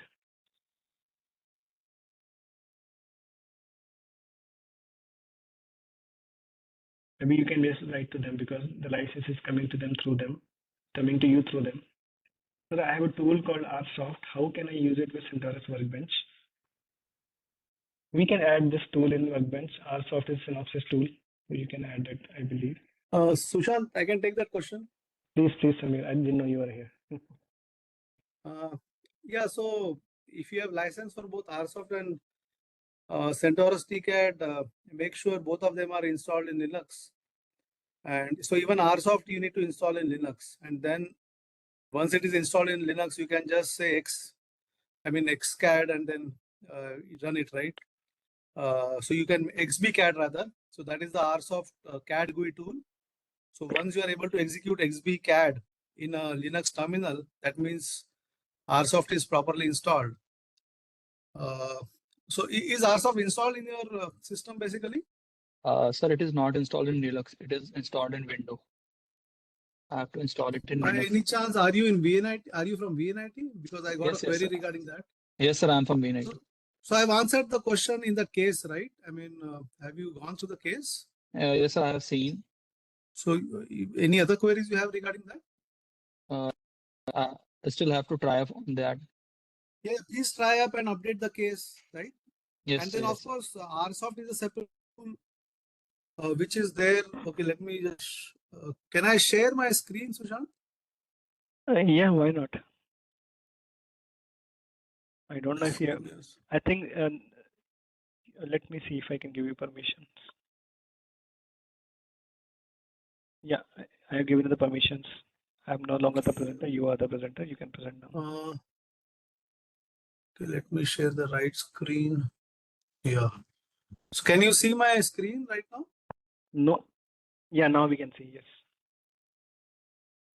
Okay, so let us say this is some project which I have, right? So if I want to insert RSoft here, so first of all, RSoft should be installed in Linux, right? So if I open a command prompt here, and this is the RSoft CAD GUI command basically to start that GUI. So you see, so if this pops up, that means your installation is correct. That means you have installed and all the licensing has worked out. Okay. Once you are done, the next problem is to add it to the project workflow, right? So I can just go here and say add, right? So here I have tools, and then I can see RSoft here. You see over here. And if I have a proper RSoft license and it is installed, then this will be visible like this. Otherwise, it will be grayed out. So let us say RSoft is not there in your path, in your Linux path. So you need to specify the Linux path of RSoft. So you need to follow all those installation instructions in the manual. And then you will see this is, I mean, this is not grayed out sort of more. It will appear dull if you have not installed it properly. So this is how you insert the RSoft tool.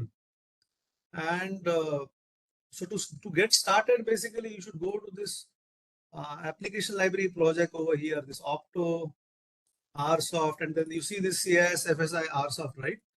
So this has this already has the tool basically. So you can copy paste this in your DB directory, and then lot of so here, I mean, you can read about this. There's a lot of good documentation here.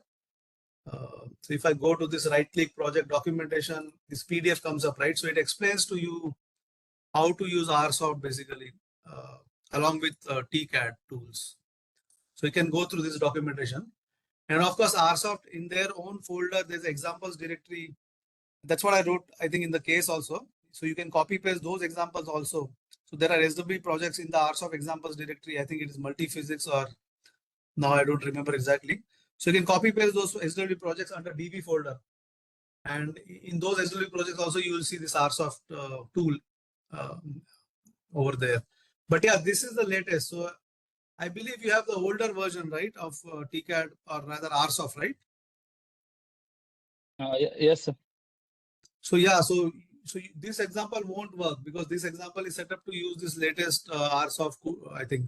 So then in that case, you'll have to copy the examples from the example directory. So you see here in this, we have written the version with which, I mean, in which RSoft is supported.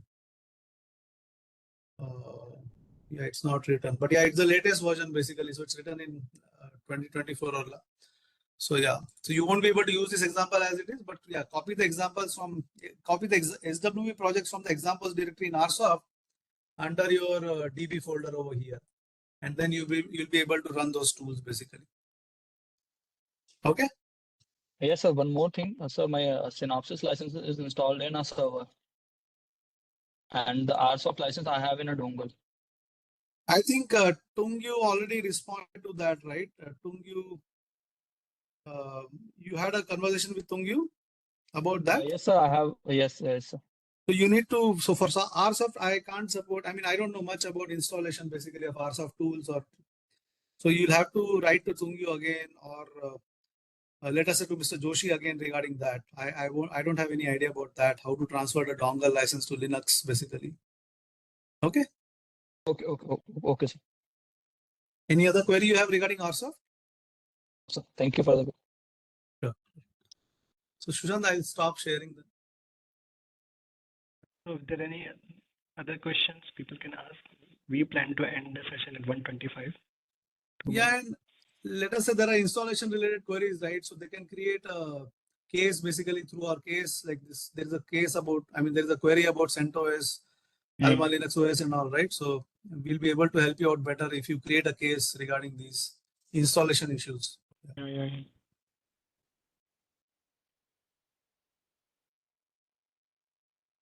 Okay, then a couple more minutes we can wait, then we can end the call.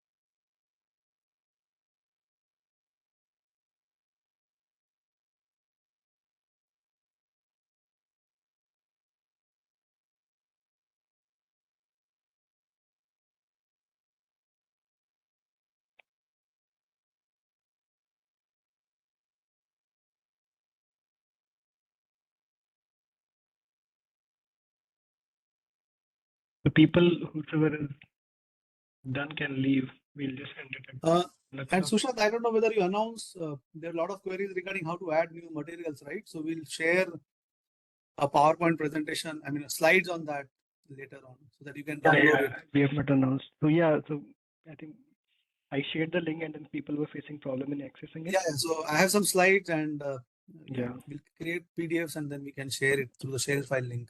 Yeah, so that will be shared then, but again, it has to come to you through your PIs, institute PIs. So you get in touch with them. We will share it with them.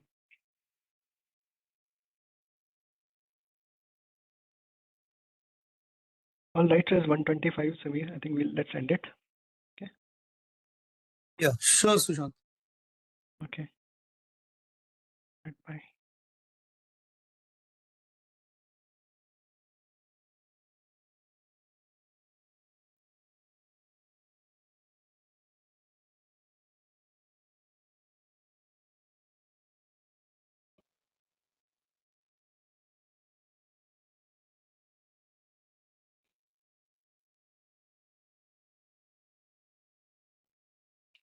Sir, this is Hari Babu.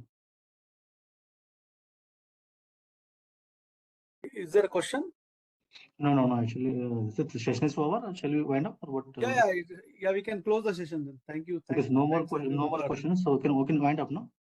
Yeah, we can wind up. Yeah. Thank you. Thank you all. Thank you, Sushant sir, and thank you, Shamir sir. Thank you all.